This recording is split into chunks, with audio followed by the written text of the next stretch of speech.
good at smiling. Come in. My name is Abina Johnson, and this is Focus on Liberia. Hit it! From Cape Mount to Cape Palmer, Mount Nimba to Atlantic Ocean, Obomi Hills to Pocondre, to educate, elevate, and promote.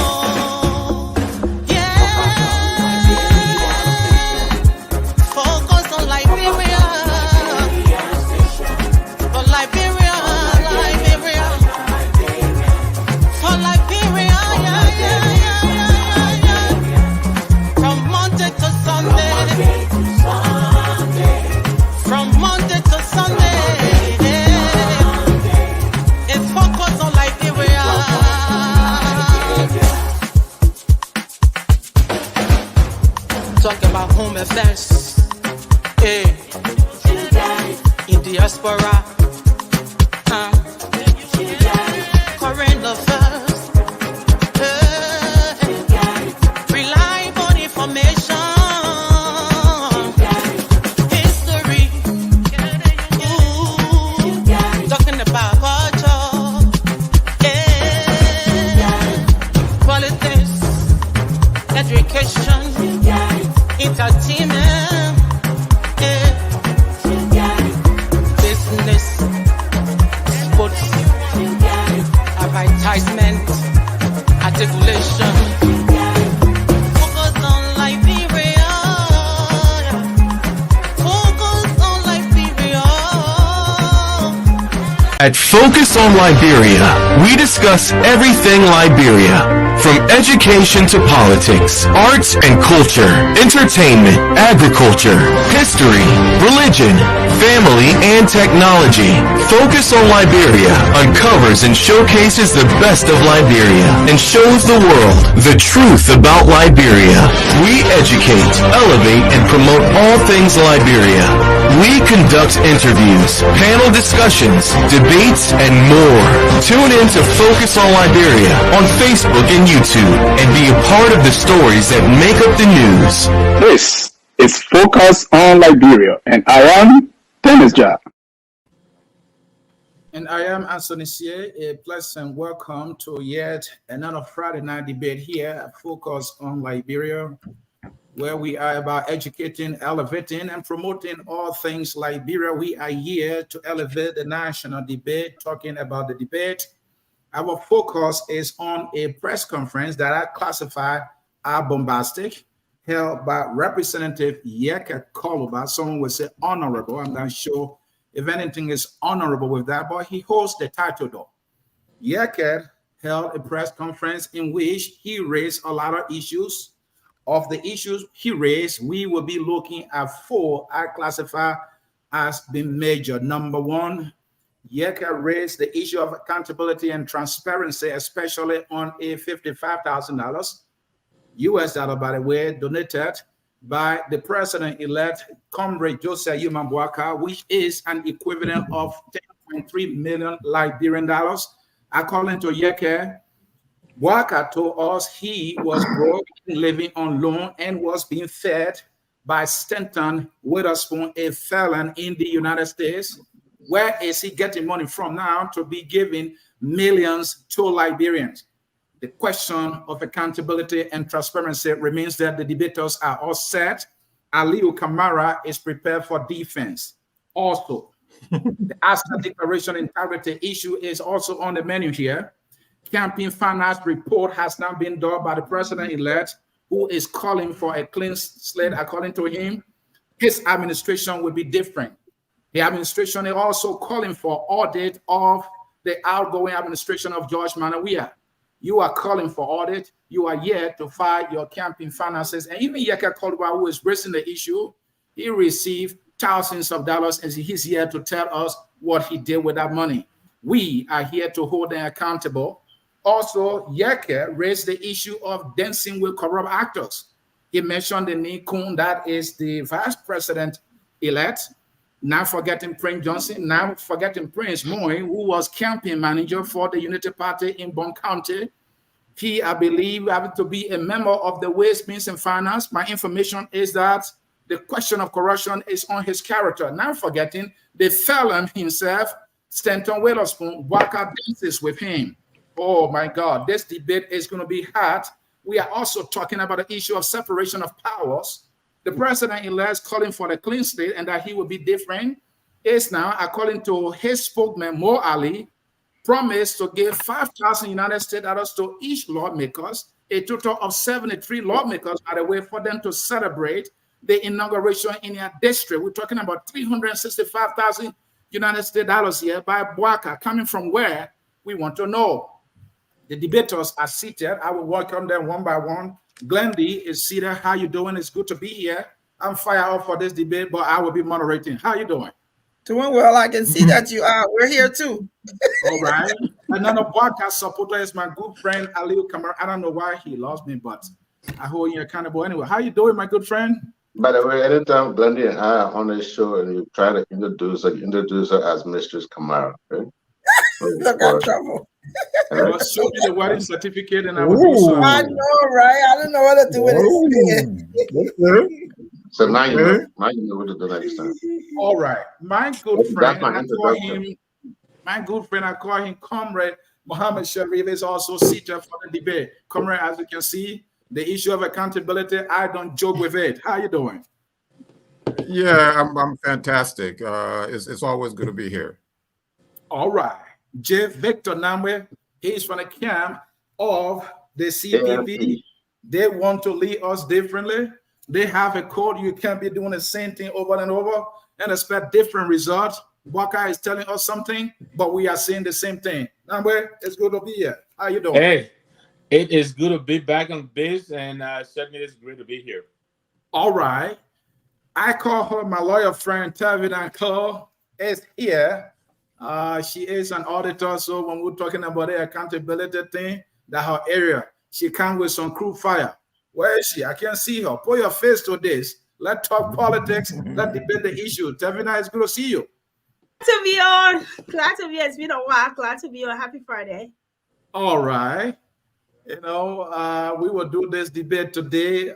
Eston legend Sieh is also passionate about Liberia when it comes to the issue of accountability and where we go from here, leading our people differently, providing basic social services. He's a journalist by profession. This is the area. How you doing, my friend? Welcome to the debate.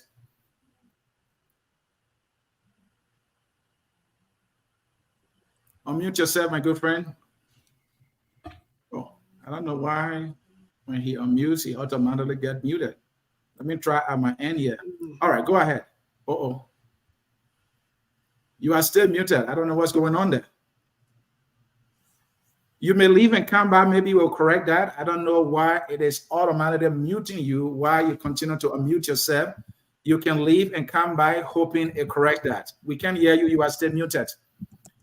Yeah, please leave and join. Maybe it will correct that. You are still muted. Okay, go ahead. Let's see. All right, is that better now? Can you hear me now? Yeah, loud and clear. Always my greatest pleasure to share the platform with a lot of authentic Liberians. Thank you. All right, and folks in cyberspace and folks listening to all across the globe, this is Friday Night Debate here at Focus on Liberia, where we debate national issues in a very serious way. I mentioned the issues on our menu today. The first subject here is the issue of accountability and transparency. The debate is based on issues raised by Honorable Yekeh Kolubah in a press conference that are serious and borders on governance. Accountability and transparency is the first issue we'll be talking about. His thing is that JMB is saying we will govern differently. There will be no business as usual. And according to him, JMB said that, well, I live on loan and I've been fed by Stanton. And now he gives 55,000 United States dollars, which is the equivalent of 10.3 million Liberian dollars. The good picture here is that where is JMB getting this money from, according to him? And he's saying JMB must declare his assets and the source of the money should be shown. And so to the debater tonight, my first question Let's start with Yekeh, the man himself. Who is Honorable Yekeh Kolubah as a political actor? Do you agree with him in part or in whole? Let's start with Aliyu. Who is this man as a political actor? Well, who is Yekeh? Yekeh used to be the police commander at Central Street Police Depot. I know him back there in the 90s and the 2000s until we got Chester out of there. I know Yekeh, a troublesome police commander who people will run when they saw him. And to be frank with you, in the entire vicinity where he controlled, there were no armed robber. No armed robber ever go around it because you're not coming out alive. Okay? That is the Yekeh Kolubah. There are some good sides to Yekeh Kolubah, and there are some very unpleasant who sides. Who is Yekeh, the politician, the lawmaker? Yeah, but I want to come on the politician. Yekeh, the politician, is the agitator. Yekeh, the politician, is the obstructionist. Yekeh, the politician, is the guy who doesn't actually understand why he was elected in the first place. However, Yekeh has had some good sides, and his game has actually worked for him, given that he was against a government that also the people didn't like at some point. So he became a hero. He was healed because of that. But now that same Yekeh is about to get burnt if he doesn't behave himself. Were you one of those who healed him then? No. Discussing now. I was in Liberia when Focus on Liberia called me, Dennis John, I think I called, and he asked me again the same Yekeh issue. I told him then that Yekeh was a nuisance. Yekeh had legitimate arguments, but he did not know how to put forth those arguments. Yekeh he's disruptive. And it's about time now for him to be mature and responsible as a lawmaker. I remember you called him a loose cannon at the time. Those were your words, Karamin, exactly, my good friend. And what I want to know now, before I turn the mic over to somebody else here, is do you agree with all of the things he said in the recent press conference, or you disagree with all? First of all, what he said in the news conference was not even necessary. It's not even timely. You had an election that just went on. A man who ran a campaign that worth almost $5 million from what we got from the DMV camp, and people are dead. People are burned to death. Somebody goes there, make contributions to sympathize and to empathize with the people. That is the time you decided to come up and prove something. Joseph Bugger has not collected any money from government coffers. He has not been paid a dime. Do you agree with the things he said or not? That is the simple question, please. But the logic, the things he said were true, that Joseph Bugger did give 10.3 million. That's true. But what is the point of the question if, first of all, the tension that he raised was not even necessary in the first place? Thank you. He said he tried some tension. All right. Glendy, the man Yekeh, the politician, who do you know him to be now? And do you agree with his politics and his style? So the thing about Yekeh Kolubah is I've admired his stance because I know him to leave no stones untouched. Nobody was exempted from his delivery of whatever he had to say. Everybody had their turns with him. So I think for Yekeh, he's been somebody where people have gravitated towards because the things that that others would not dare say, he would say it. When you ask about, that's the question. I know he's a friend. I've spoken to him once or twice. But when I look at the situation, I want to kind of agree on why it is that the things he may have said are all correct things. And the issues, those are issues that should concern us. I think the timing was incorrect. And I also think the delivery, yes, we're all used to him lambasting and doing all that he does. I think it is now time, after 6 years of continuously doing that, I think it's now time for him to maybe look at his delivery style and see if he can become more forceful where people will listen to him or whatever he's saying. I just think the timing for right now, the fact that the government has not taken seat, JMB, like Ali said, has not gotten a cent from the government, I think the timing was wrong for me. And talking about timing, Yekeh background is policing. when a policeman see an individual committing a crime, they don't say, well, he's committed a crime now, so this might not be the right time. The question is it a right time to say the truth? So what would be the thing that a policeman has seen was wrong? And then I will also ask you too. Yekeh also just ran in elections. Who asked him to come us and show us his campaign finance report? Those motorbikes that he got, did he bring reports on them? Did anybody ask him? Has he declared his assets? He's also a new lawmaker. Did he, those things that he's asking of JMB, has he done them? Thank you. That is fair enough. He too should be held accountable on the things that he's raising. Comrade Sharif, do you agree with Yekeh's style of politics? Yes. Is he the kind of politician who raises serious issues that should not be dismissed? Are the issues he raising legitimate, sir? Thank you for the question. Yekeh Kolubah, politically came to prominence 6 years ago when he announced that George Weah will be a one-term president. And so Yekeh Kolubah has been very consistent as far as, trying to ensure that George Weah is his political nemesis, I will say, is a one-term president. And therefore, after these elections, we believe that Yekeh Kolubah was one of the big winners in the election that deposed George Weah. And so it is surprising to us now that he's making a turnaround and looking for a new master. But keep in mind, Yekeh Kolubah, has a history, whether we have to discuss this now or not, but Yekeh Kolubah is a product of, the Liberian system that devastated the country for, some would say 14 years. Maybe it's better to say maybe 12 years, civil war. So what you had during the war were, guys going from one warring party to another warring party and just flip-flopping in between.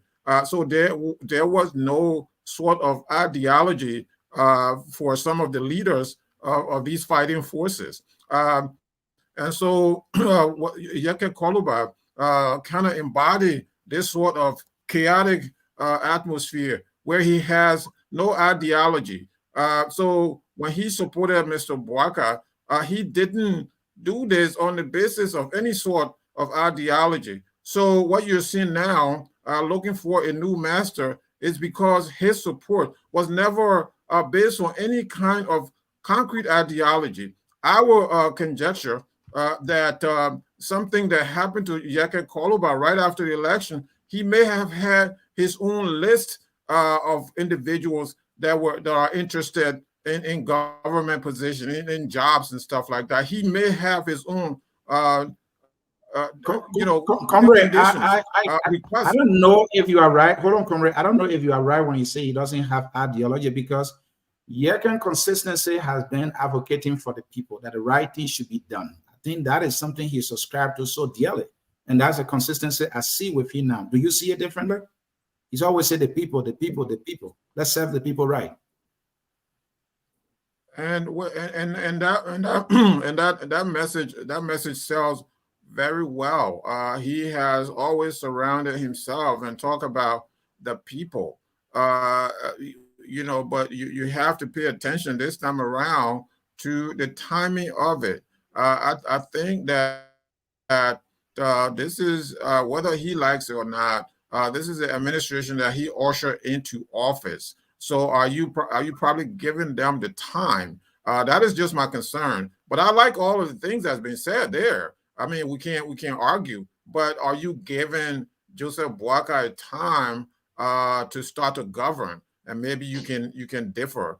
But I think sometime on this show, I don't know, a while back, maybe 2 But Yekeh thing is that Yekeh thing is that Bwaka have made promises, and he did not give himself time to take office. He's seen with Stanton. He's making donations in millions, renovations going on, things that were not being done when he was not elected president yet. I think those are legitimate issues. So just Abwaka did not give himself time to be seated or inaugurated and started doing these things. Yekeh too should be, respected for saying those things. It's Waka. If Waka have not done these things, I don't think Waka will be. Kolubah will be saying it. Isn't that fair? It's a valid question, but when you talk about renovation and stuff like that, I don't know which renovation. I don't know. I don't have specifics on the things, and some of the things that he's alleging. Some of these may be mere allegations, and some of them may be true, some of them may be untrue, some of them, the truth of some of this may be in between. We have a transition team that's not debunking some of these things. You don't have a communication director that's going out there daily to update the Liberian people of the transition process. Hence, you give grounds to someone like Yekeh Kolubah that we can come here and talk about the things that Yekeh is talking about. Yekeh Kolubah, embracing, going out there, surrounding himself with the masses, and he's talking the talk of the masses. But I think that, to be fair, you want to give the new president an opportunity to start to govern, and then in your first 90 days, you can plan. You can start the route of your anti or adversarial campaign. I think it is a bit too premature for me. It is a bit too early to do these things. Come here, look. When you are in a court of law, you want as much evidence as possible to prosecute your case. If you are a prosecution attorney, you want enough evidence to be able to prosecute your case. Right now, Yekeh Kolubah does not have enough evidence, so he needs to give himself some Comrade, time. that's your opinion. Yekeh believes he has sufficient evidence. That is what he held a press conference, and he cited a lot of things that many believe to be true. Why is speaking for Yekeh? Yeah, what I'm going to add finally, Ansony, on that subject, what I'm going to add to that is the aforementioned Yekeh Kolubah had disassociated himself from the campaign. You remember that during the final days of the campaign, he had disassociated himself and promised that he wasn't going to join the campaign, that he was going to take vacation the to debate Ghana. now is about the things that there was a phone call made. The debate now is about the thing he says or he said, whether or not those are legitimate issues that he raised, and whether or not he's correct. And the issue of timing is the debate, right? So let's leave it there. Let's come to J. Victor Namwe, Mr. Namwe Kolubah here. Do you believe he has legitimate reasons and legitimate issues, that he's raising, and should he be giving attention here? I absolutely do think so. And I feel bad for my UP friends and apologies. I think they were caught flat-footed. I think they're upset because they didn't expect Yekeh to come up with some of the things that he said. And I think if we attempt to make this about Yekeh, the messenger, as opposed to the message, then I think we miss getting the whole point. I think what Yekeh is sounding, if you listen to him, he said, this is a car and I am the mechanic. I don't think Yekeh is interested in trying to torpedo what this government is trying to do, as much as he's trying to help to right them when they're going wrong. He said, when this car breaks down, I will fix it, and then it will continue on its journey. Yekeh is telling us that he does not want another Nathaniel McGill in this government. The president will do well to rein in Jake Kabakali. He's calling names, and he's citing instances, and he's calling places where these people are going, amounts of money that some of them are already receiving. Calling out the president himself to respect the code of conduct. If you didn't have money before and all of a sudden you have money, and it exceeds the allowed minimum, you have to declare it. I don't think Yekeh is saying it's wrong or return the money. He is saying, let's set the tune.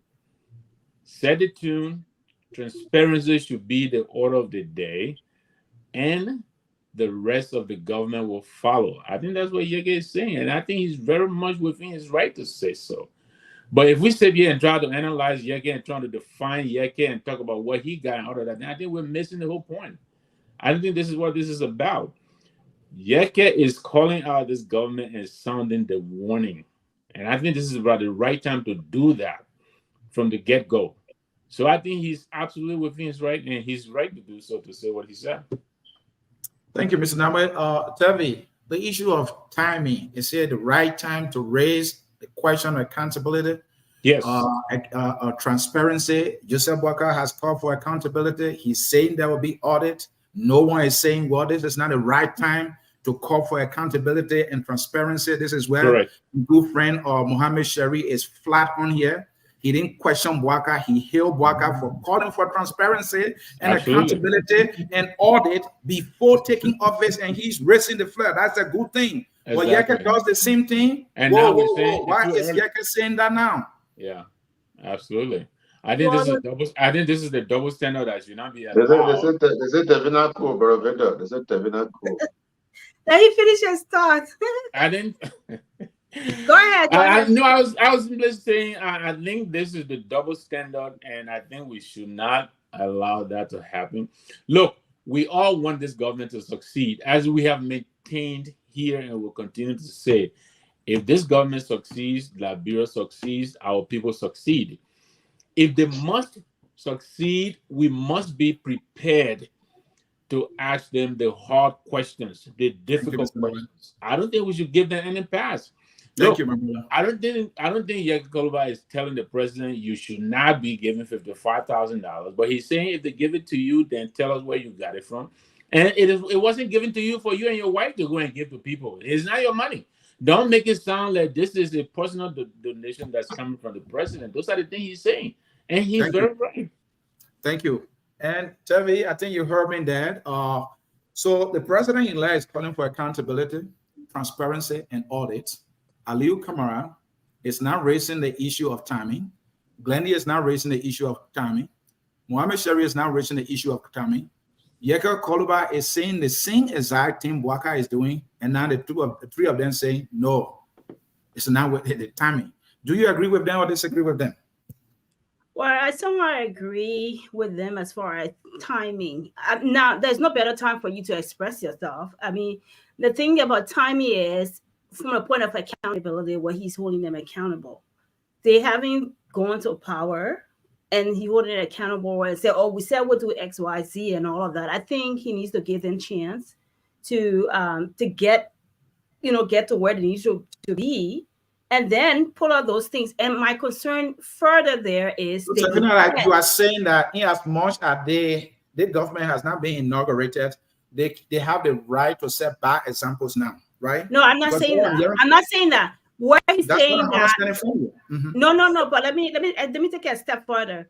Okay. He said a lot of things that cannot be substantiated. That's my biggest concern with Yekeh. Anybody can come out and say 100 things, but of the both press conferences, I have nothing to fall back on other than my sources told me. My sources can tell me anything. So that's it. So that's my other concern with Yekeh. So he can hold people accountable, but some part of what he said he represented Liberian people, they ran on certain things, then he needs to get a chance to get in power and say, hey guys, we said when we were running this campaign, we said we're going to do X, Y, Z, and D.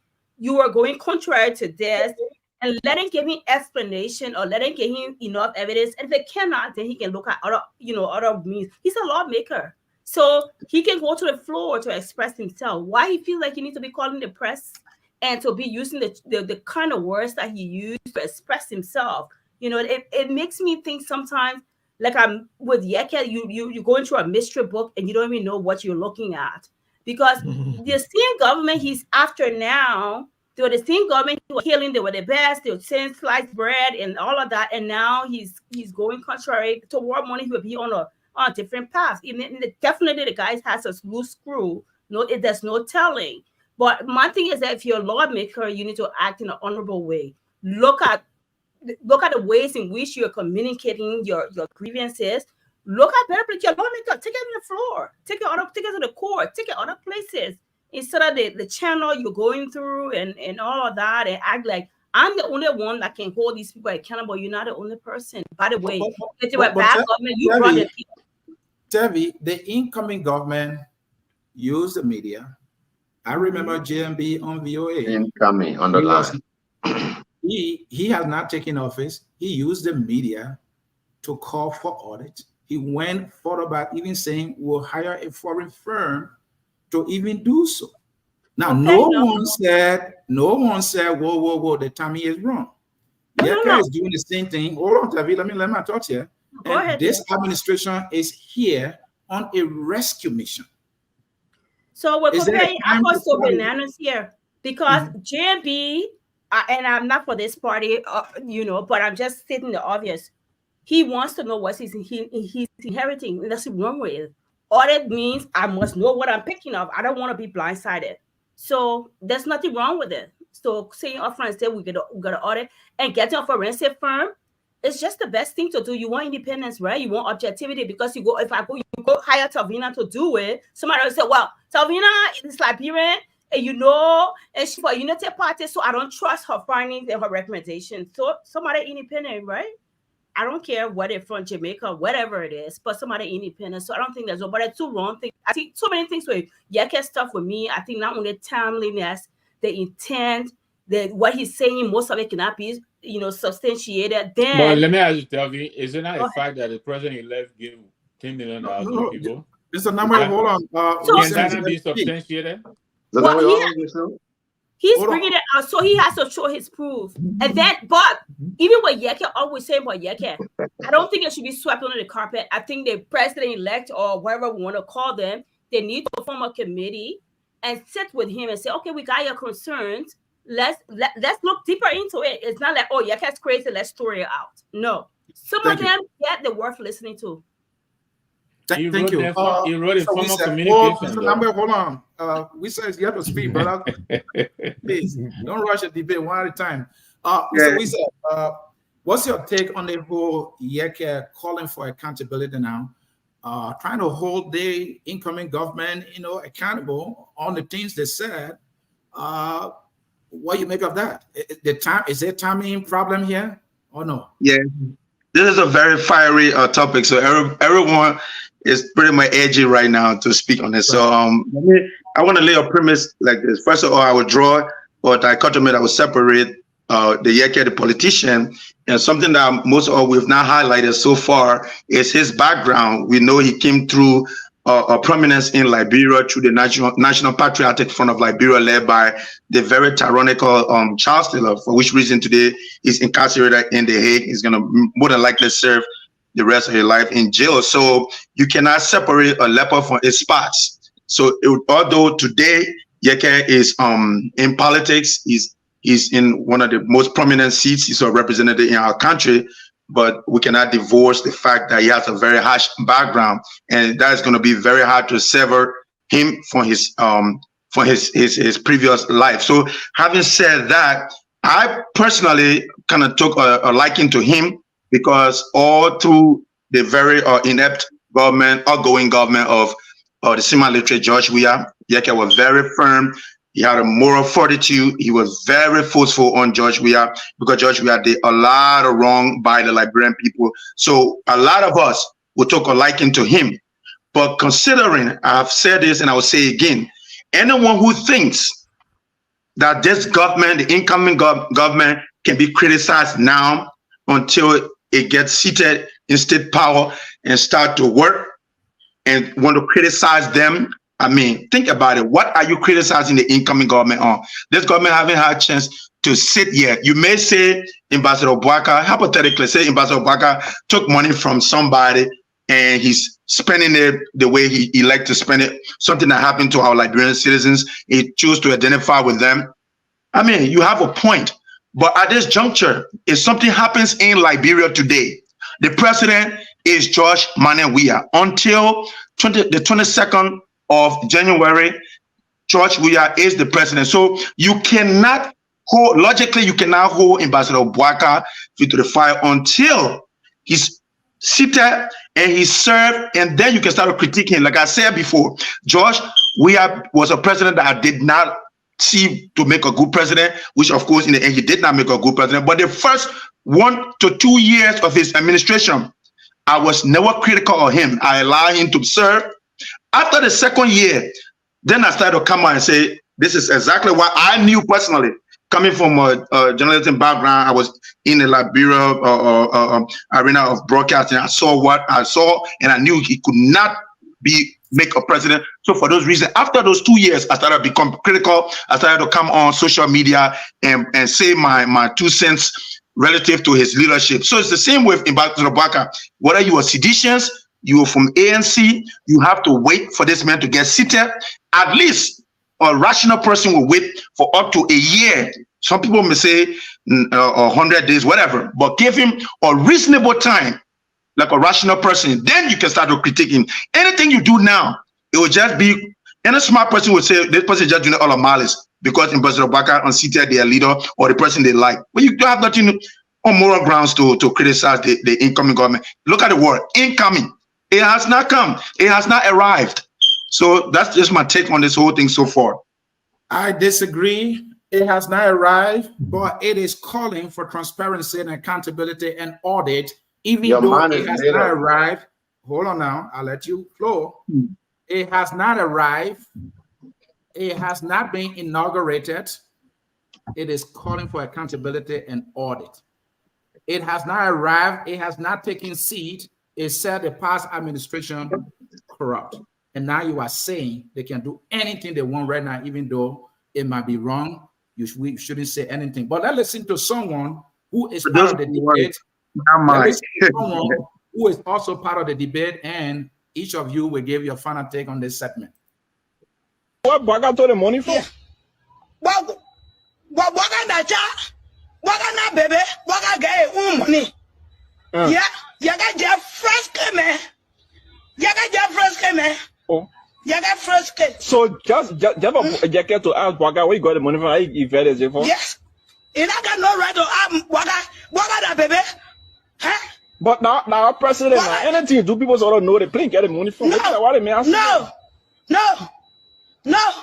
Oh. No.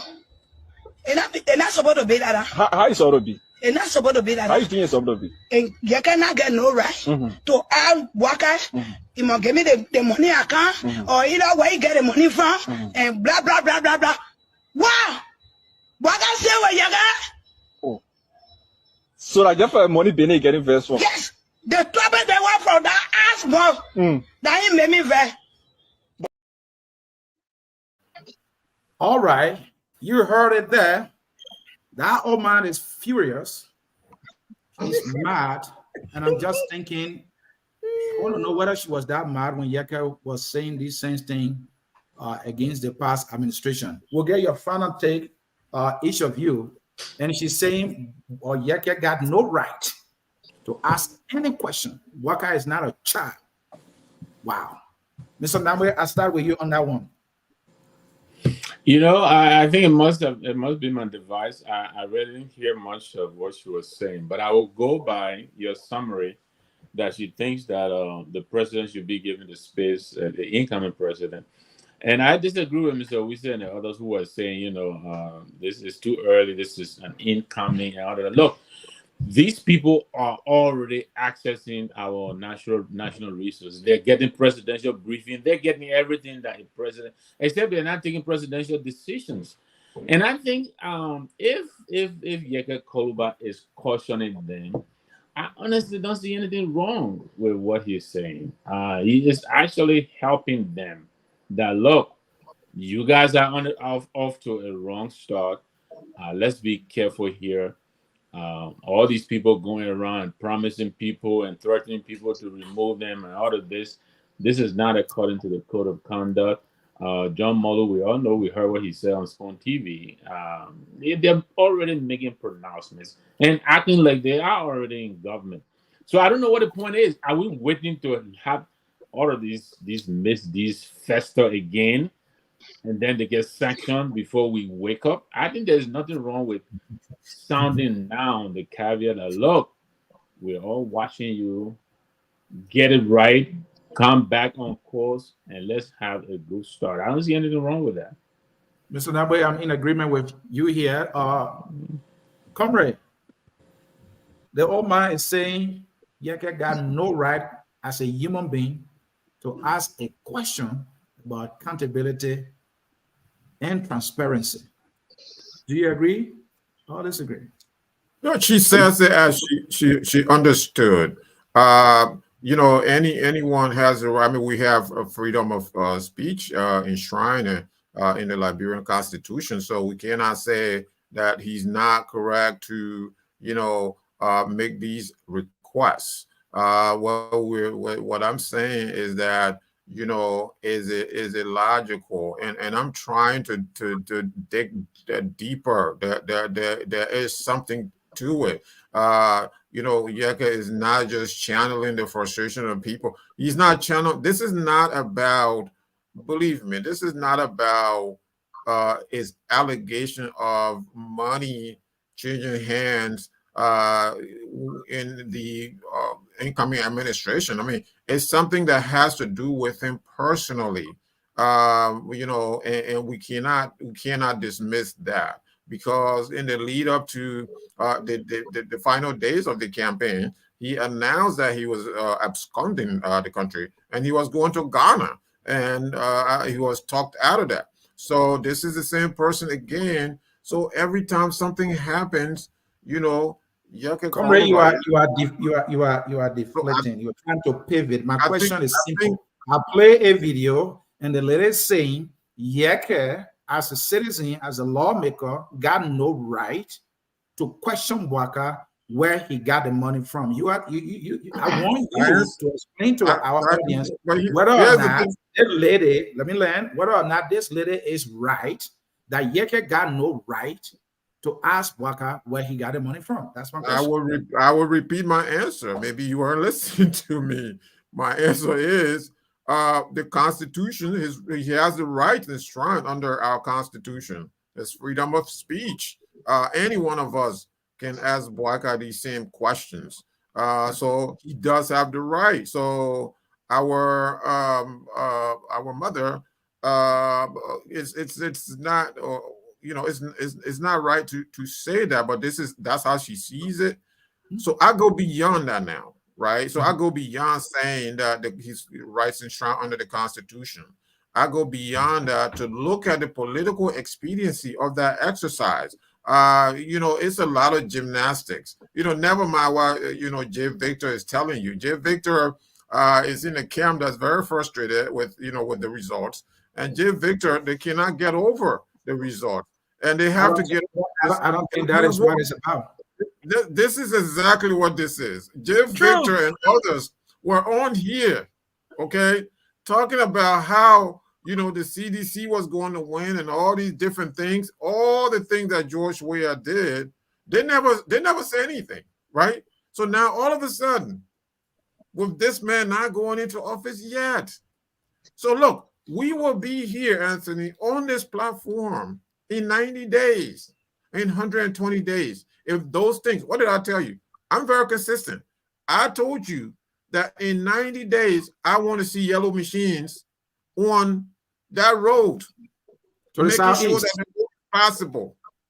Okay? If that doesn't happen, you're going to see me back here criticizing the administration. So we are logical. Some of us on here are very logical. We're looking at the logic. Jay Victor and others are looking at politics. They didn't win. They didn't win. Basically, all right. That's it. Thank you. Alio. Yes, sir. Is she right? I thought you were coming to me because he called me out. No, Victor, you spoke. You have another time. Victor, come on. Yeah. The old man is saying, you know, Yekeh has no right here. What's your take? You know, the lessons to learn from this mother is Yekeh should be careful And the reason I say that is careful about what? This is the third time you said this on the show. I don't okay, get it. their way. Don't hijack nothing here. You know, Ansony, this man myself was on one show here one night. 2 days later, I heard come say, hey, put a man on your team. I said, come if you're losing. Claire, come if you're losing. But here's the thing. Joseph Boakai also won this election based on the love that people have for him, just that affectionate empathy that they have for Joe Boakai. Some people voted Joe Boakai, care less about the Unity Party. If you realize during this election, anybody who badmouthed Joe Boakai turns out to be the enemy of the public. And for Brother Victor, he should advise Yekeh. Yekeh is about to get very unpopular if he takes his fight directly to Joe Boakai. What we are saying, what that mother is saying, she may not be able to articulate it like you would, but what she is saying is, this is a man who has lived his entire life for 7 to 8 years, who has worked for 42, 43 years in high-earned positions. This is a man who ran a campaign winning 2 million years. Is this the man you think cannot afford 10 point whatever million Liberian dollars? You know, it's just common sense. This lady will not propine like the way you want her to, but what she's telling you is Yekeh does not even have the understanding of the contention he's raising. So people should advise Yekeh. We will all be here, like Mohammed said. We will all be here to hold Joseph Boakai to the fire, but hold him to the fire legitimately. Is he collecting taxpayers' money? Did he renovate his house using taxpayers' money? Did he give the $50,000 he gave in Dodota? Was it necessary at this time? Was it needed at this time? Did he take it out of government coffers? Those are the questions he should have asked himself. I think he's such an ignoramus. But yeah, that's my closing on this topic. Thank you. Blendy? It's kind of interesting that Victor is my brother, but he's so one-sided. Interestingly, he's only concerned about the fact and please hear me out. Not saying that Yekeh should be ignored. Not saying that some of the things he's saying they're not valid. What I am saying is the timing of when he say these things. But for Victor to only be concerned, Victor and Ansony to only be concerned about what Yekeh has said about Boakai and not whether Yekeh himself is holding himself up to those standards, it's a bit mind-boggling for me. If you're asking Joe Boakai, who has not taken seat, you're now, Yekeh Kolubah has the opportunity to serve in a second term. Did you declare your assets first? All of the monies you're getting for campaigns, have you been able to expose them to us or to give us a report? Yes. Code of conduct, everyone is responsible to abide by the code of conduct. But I'm saying here that the timing of this request or his outcry is wrong. Give them chance. Let them get in. Oh, and it's good to give us an FYI so we can watch on this. But give them some time to get seated, and then you can come out. And that's why some people are upset with him, because it's almost looking like the Simo. This is the government that you, Yekeh, helped to put into power. You haven't even given them a chance for them to be inaugurated, and you're already complaining, and not only about them, you're complaining about so many people. Other people too have concerns about some of the things that you've done. So I think for me the timing is wrong, and I think to the old lady who was upset, and it's like Ali said, some people they have deep love for Joseph Boakai that they don't want any. She didn't want to hear anything else. She said, "Yekeh is risky." Nothing else she wanted to hear because of her love for Joe Boakai. Nobody should contest her papi. That's how she look at it. I think the timing for me was wrong. For she's concerned about her love for Joseph Boakai and not a country. Well, that's what you will see with many Liberians. And not the issue of accountability, because well, you and I can be concerned about the issues, but she's not. Ordinary Liberians may not be concerned about the things we're concerned about here. And that's why we have to be balanced in our approach. It's not about what he said only, we also have to hold him accountable because it's not the CMO. He has the right. The code of conduct is also, he has to also abide by that. Come, show us your own campaign funding that you've gotten. Show us records. And that is true, and we'll get to that, Evina. You know, I found the video very funny. You know what you're saying, but I mean, I think to everybody's point, I can see where she's coming from.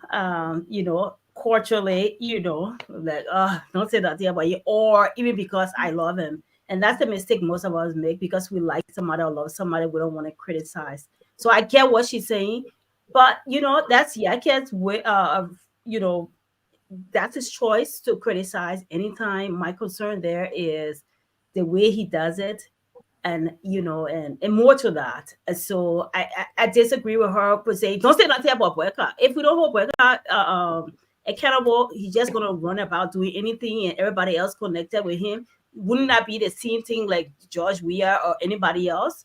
We cannot like people to a point where we make them God, or semi-God, or little gods, or whatever you want to. And I see sometimes that's how we carry on with, you know, Boyka or with the George Weah thing. And we saw that with the George Weah stuff. People idolize George Weah, and we don't want this for Boyka. So we need to do away with that. If it was good for Peter, it must be good for Paul. So I disagree with what she was saying.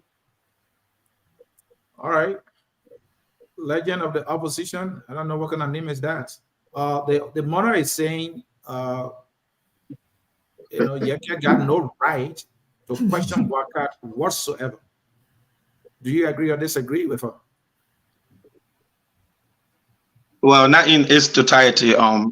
She said, I mean, what she said was not into the agreement by myself here. But here's the thing, that's my problem. It's all about the tune. Somebody can say, my friend, come and see me. And another person can say, my friend, come and see me. The tune that you use can draw the line between the two, you know, choice and presentation. That's all this is about. So I think Honorable Yekeh fought for this government to come to power. And he wants the Liberian people, when you watch how he propagate, he wants the Liberian people to continue to be in support of him, which is fine. And he continued to put the Liberian people in his words. First, he's there for the Liberian people, not for any party lineage. He's not about party, he's about the Liberian people. But at the same token, he has to call Ambassador Boyka the due respect for now. Like I said, once seated, if Ambassador Boyka starts to underperform, trust me, I am one of those who helped to bring this government by using my platform, rightly so, to bring the government to state power. But once the government starts to underperform, we will all remain vocal. And matter of fact, I have said it. If you think I was harsh against George Weah and his level of ineptitude, I'm going to be even harsher and a lot more firmer on this government that I helped to bring to state power. So until then, I think Ambassador Honorable Yekeh must tune it down just a notch and let this ambassador to ascend to power and for him the due respect, let him serve the Liberian people. When he start to blunder, we all will be extremely vocal. Until then, we can't do much. Thank you. Ansony, just give me a second, only because a lot of my colleagues here have called my name. Okay. Yes. Let me reassure Brother Sherry and my sister Glendine. I'm not frustrated. I'm not angry.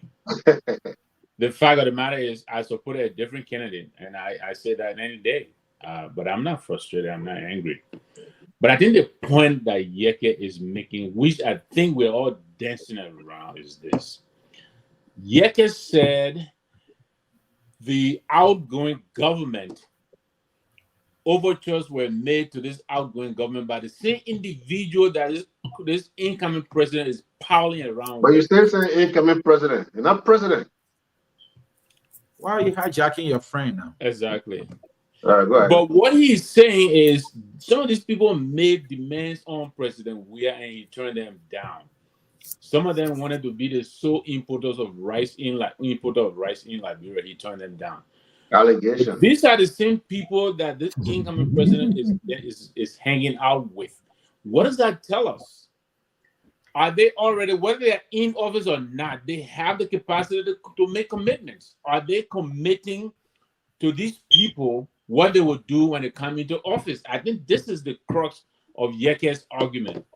Thank you. That's all. Ansony, real quick, right? That was Ansony, real quick.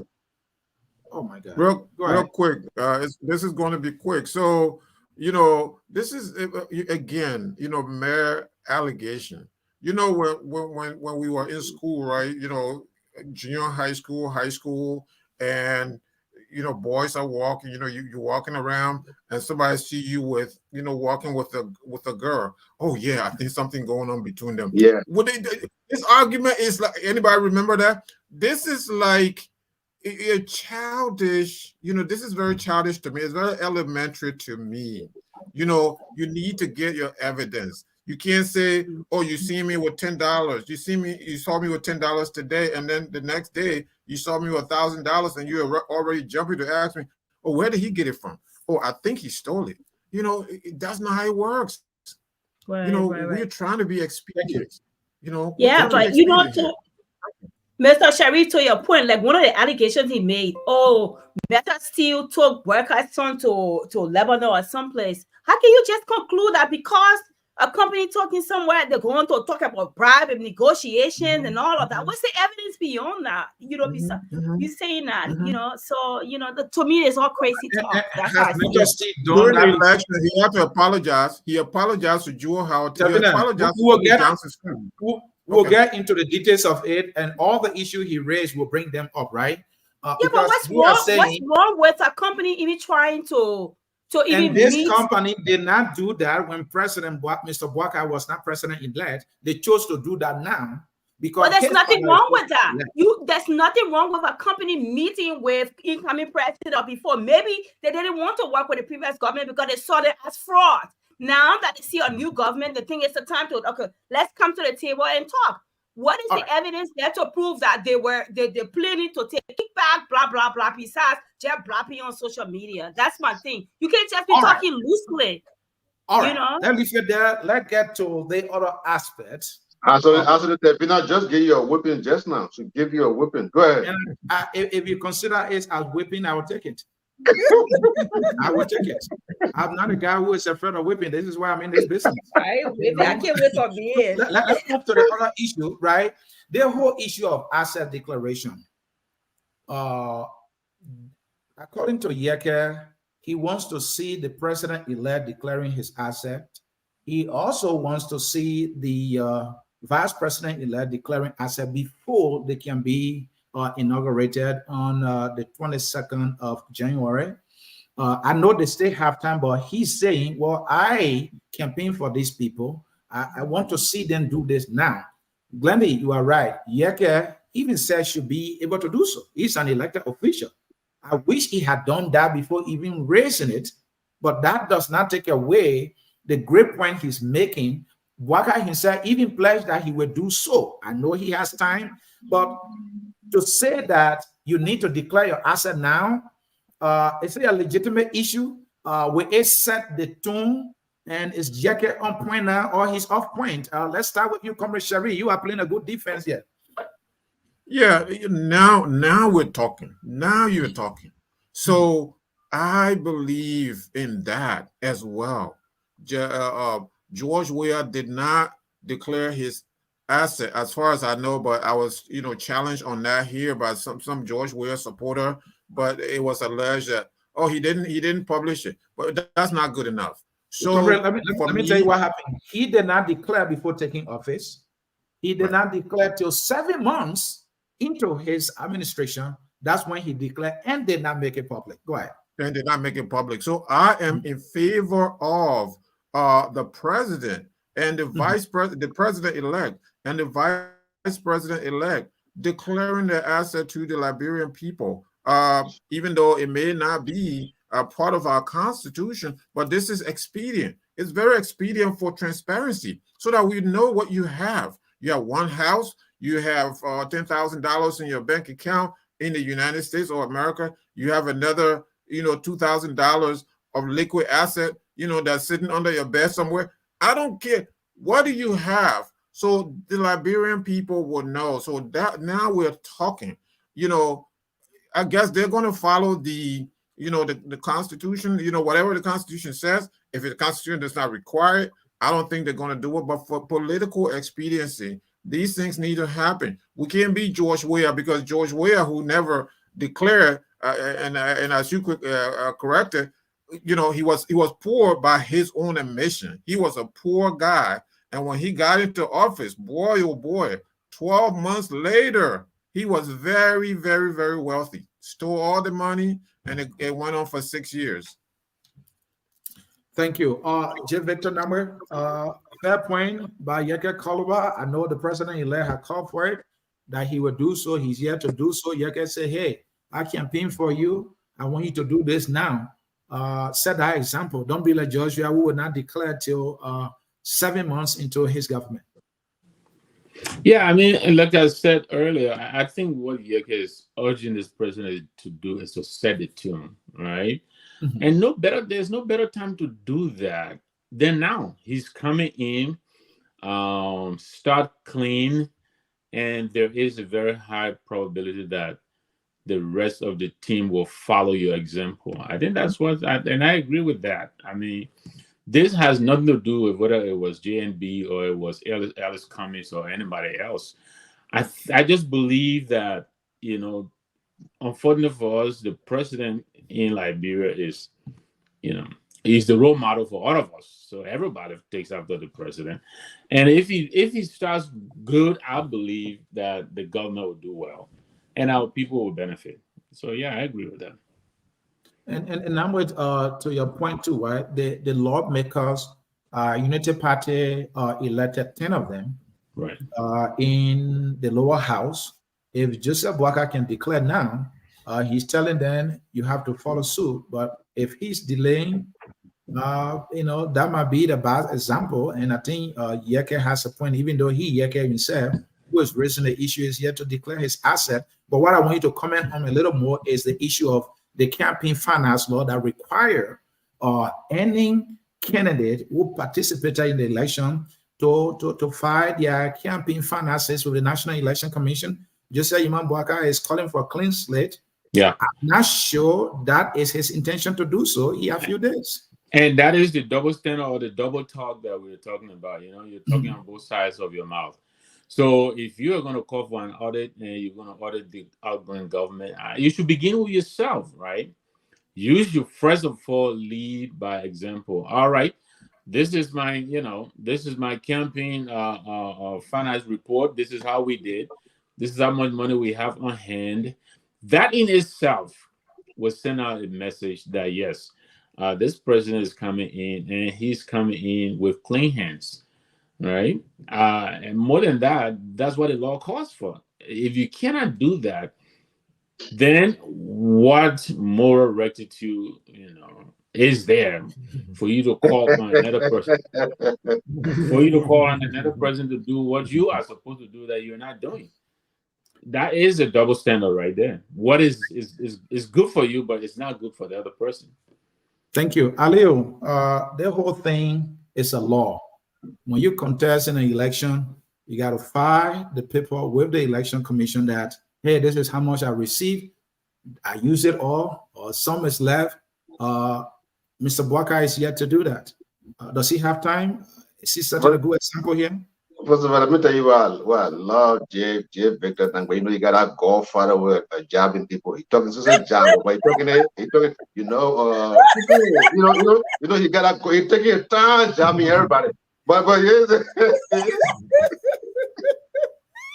So everything I said I fear, Momo. You don't believe anything I said. I didn't say that. It's just how comfortable and how confident you can be jabbing people. That's what I'm saying. But Victor, that way you're not progressive thing. That's why you took all this from. He's putting okra on the hot fufu soup so it can go down slowly, right? Go ahead. Yeah, he'll lead you on. He'll lead you on. But listen. But Namwe is telling the truth, though. That's what I believe. Go ahead. That's why, because that's something that fits your narrative. So that's the truth. The narrative, that's the That's truth. something that fits your narrative. That's why it sounds the truth like narrative. I don't have narrative. My narrative, if I have any, is the truth. Go ahead. Don't deflate. My opinion. But let me tell you this. Why is the hate? Why is the haste? Why is he so anxious? Joseph Walker has said, and he's shown an example, even right now. Joseph Walker has said that all of his government officials will do the thing you guys are asking for before they take their job, their very offices. The national legislature is also set up for that. These guys, upon confirmation, will have to present these things that you are asking about. Not only that, Joseph Walker is supposed to Richard Cohen today because Richard Cohen has vowed that he will audit the House of Legislature. So that is one of the reasons why Joseph Walker is supposed Representative Cohen today. So why Yekeh Kolubah, Ansony said you, particularly you and Yekeh Kolubah, why you can't wait? Cohen never said that. Cohen has said that. No, he said he will cut the budget by 20%. He never but that's the only part you heard. He said he will reduce the speaker budget by $500,000. He also said that. Remember that? So he also said that that particular body will be audited. It's never been. So those are some of the reasons why Joe Biden supported, not just because he supported the Unity Party. No.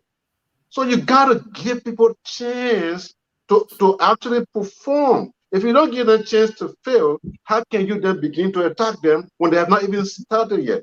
Mr.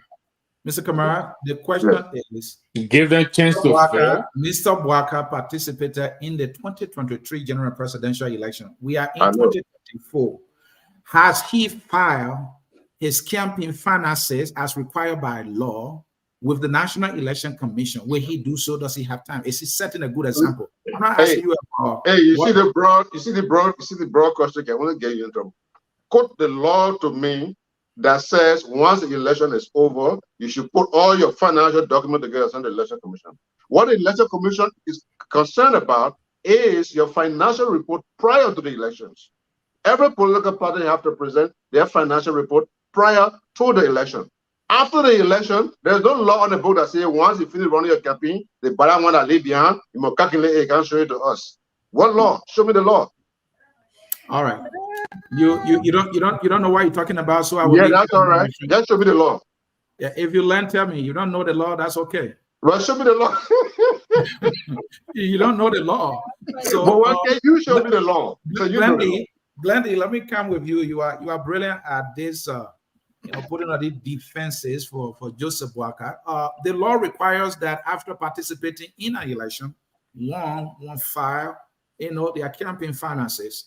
GMB is yet to do so. This is 2024. The election was in 2023. Has he set a good example? How do you know he hasn't done that? Is it because you don't have information? I know so because he has not done so. How do you don't have proof? Nothing has come out public as to who has declared or who hasn't. I just told you I know so because he has not done so. Go ahead. Did you check with the appropriate government agency? I did. That is the National Election Commission. Go ahead. Are you willing to share a copy of the report? So now who answered the question? Please answer my question, Glendy. If the law requires that he should have done that in all fairness, then it should have been done by now. Then he's not, and I'm gonna be truthful. Honest. Then he's not setting a good example. I would hope that he's done it, because then if that was a requirement prior to them, ask him to show you the law. Ask him to show you the law.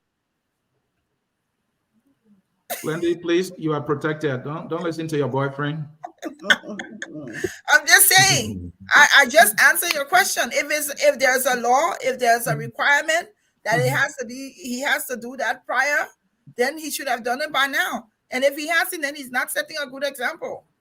Thank you for being honest and not playing Aleo here. Are you aware? Are you aware it is required that a candidate, after participating, need to show paperwork of their finances? Whether or not you know, I know that to be a fact, that is a requirement. No, I don't think that as a fact. Give me the law. Joseph Walker is yet to do so. The same question: is he a good example here, a bad example here, or does he have time to do so? So I have not read the law. I've heard about it, but I need to read it to know the details of it.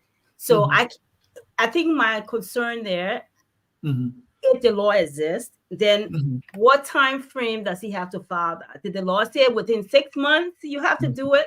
Then we can say, oh well, he should have done it in 6 months. It hasn't been. I mean, it's been 6 months. He hasn't done it. So I don't know about the law, but in good conscience, just as just looking at from a point of leadership, if that's what the law says, then he needs to do it. And if he hasn't done it now, that doesn't mean it would not be done. That's why I asked about how long he has to do it.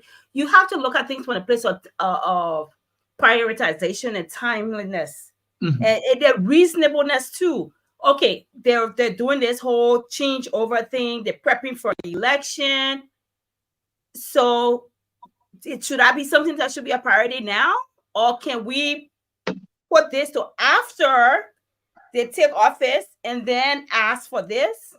You know, so for me, if I were to prioritize those things, I would say, you know what, the asset declaration, if I got time on it, then the focus now is getting the turnover notes, getting all those documents, getting the inauguration, and then I can still file. Now, if they take over within a month or two and they haven't filed, then we start to you know, blow the whistle about that and be very loud about it. But I mean, the election was just yesterday. Come on now, we got to be reasonable.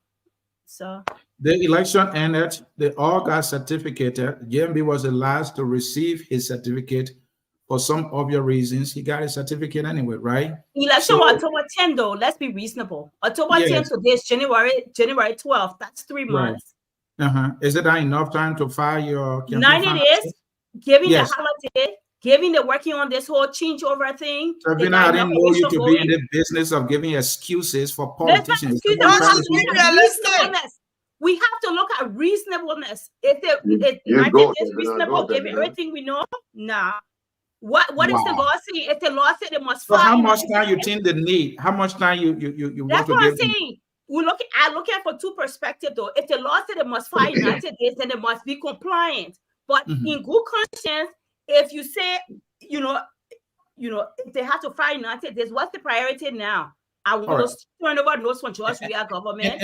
I want to make assets declaration, the assets declaration thing too, Tevi. I know the president-elect, to his credit, he said that he's going to do so, and he's going to set that example for, you know, all other officials in government to follow suit. I know he has time because the law says, you know, prior, and he's yet to take. I mean, he's taking office in 10 days.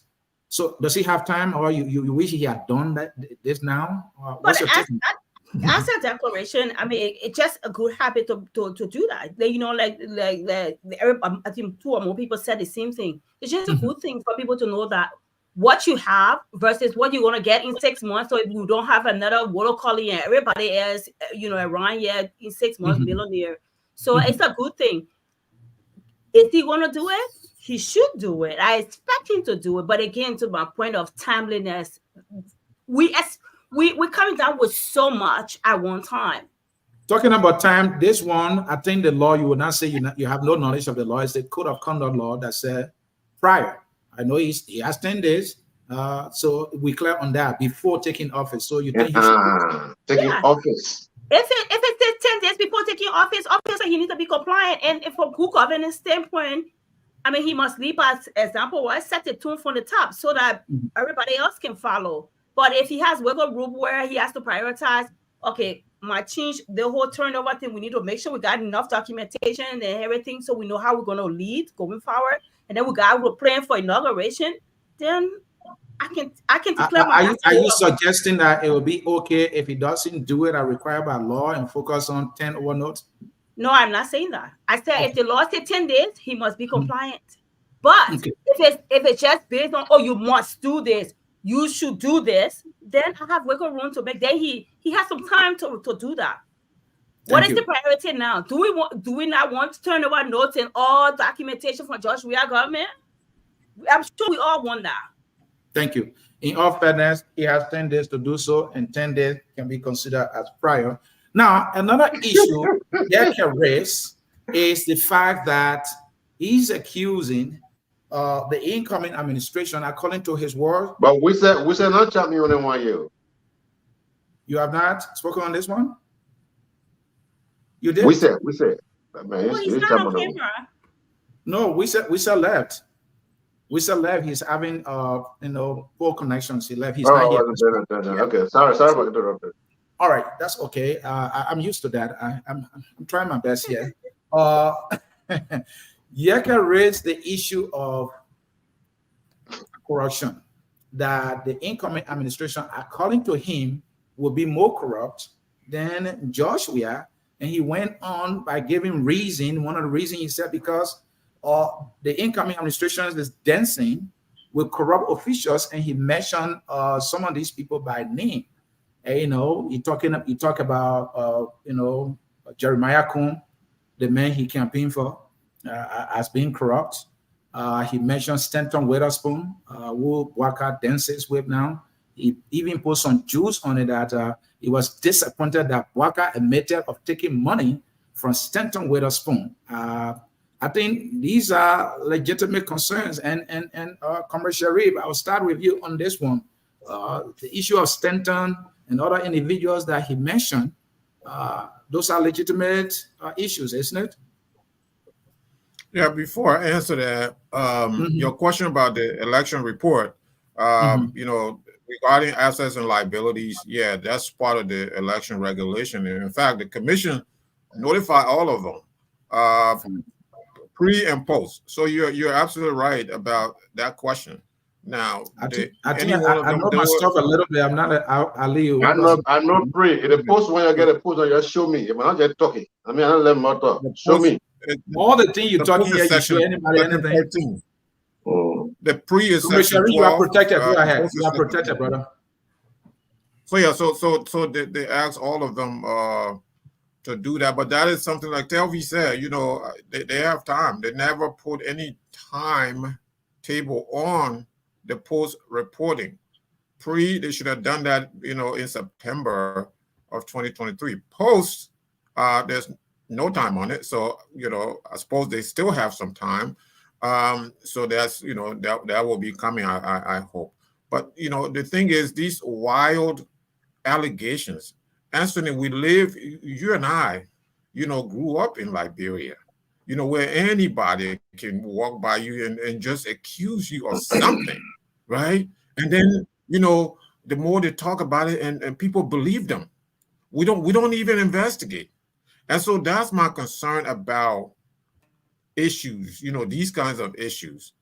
And the source that this is coming from, these are very wild allegations.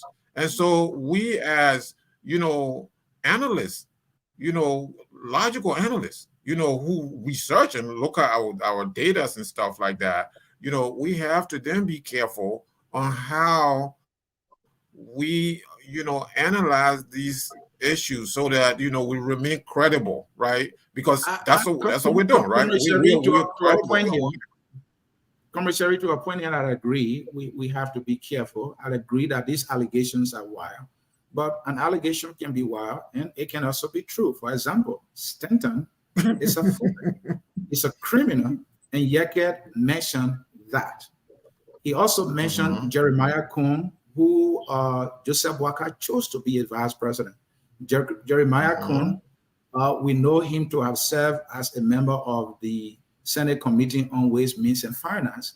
This man has been able to funnel money to his personal businesses. That is a fact. And many others. Your take. Okay. Now, look, are these new issues are we just having an epiphany now? Did we just get up last night and discover, oh my God, look at what's going on. Oh my God, the sky is falling. Oh my God, these things have been there. They've been there. We've talked about them. So Yekeh Kolubah knew these things were going on previously, and then he supported it. Maybe he didn't expect Stanton would show up. Okay. Walker would show up. Hold on. Walker will show up in the United States and be in Stanton with us from living room. Well, Yekeh is related to Stanton. By way of his wife? But beside relations, he said collected money for Stanton's wife, brother. What are you talking about? They raised money for him. For your term, Commissary, you are protected. Thank you. Go ahead. Go ahead. No, what they are saying, Ansony, is what they are saying, Ansony, they are right. So I will allow them to because Glendy just said something very, that's revealing. We didn't know that, did you? Money for him all the time. Yekeh is on that show almost all the time. They raise funding for him. So what is he talking about? What's new? What have we not talked about? Show. What have we not again talked about and expressed? I think why we're have we not focusing done on that? the messenger. So now hold on. Do Let Glendy land. Glendy, I think I'm in because agreement with your point here. I'm in agreement. Commissary, I think you wave your time to Glendy and to Tevi, so exercise a little bit of patience here.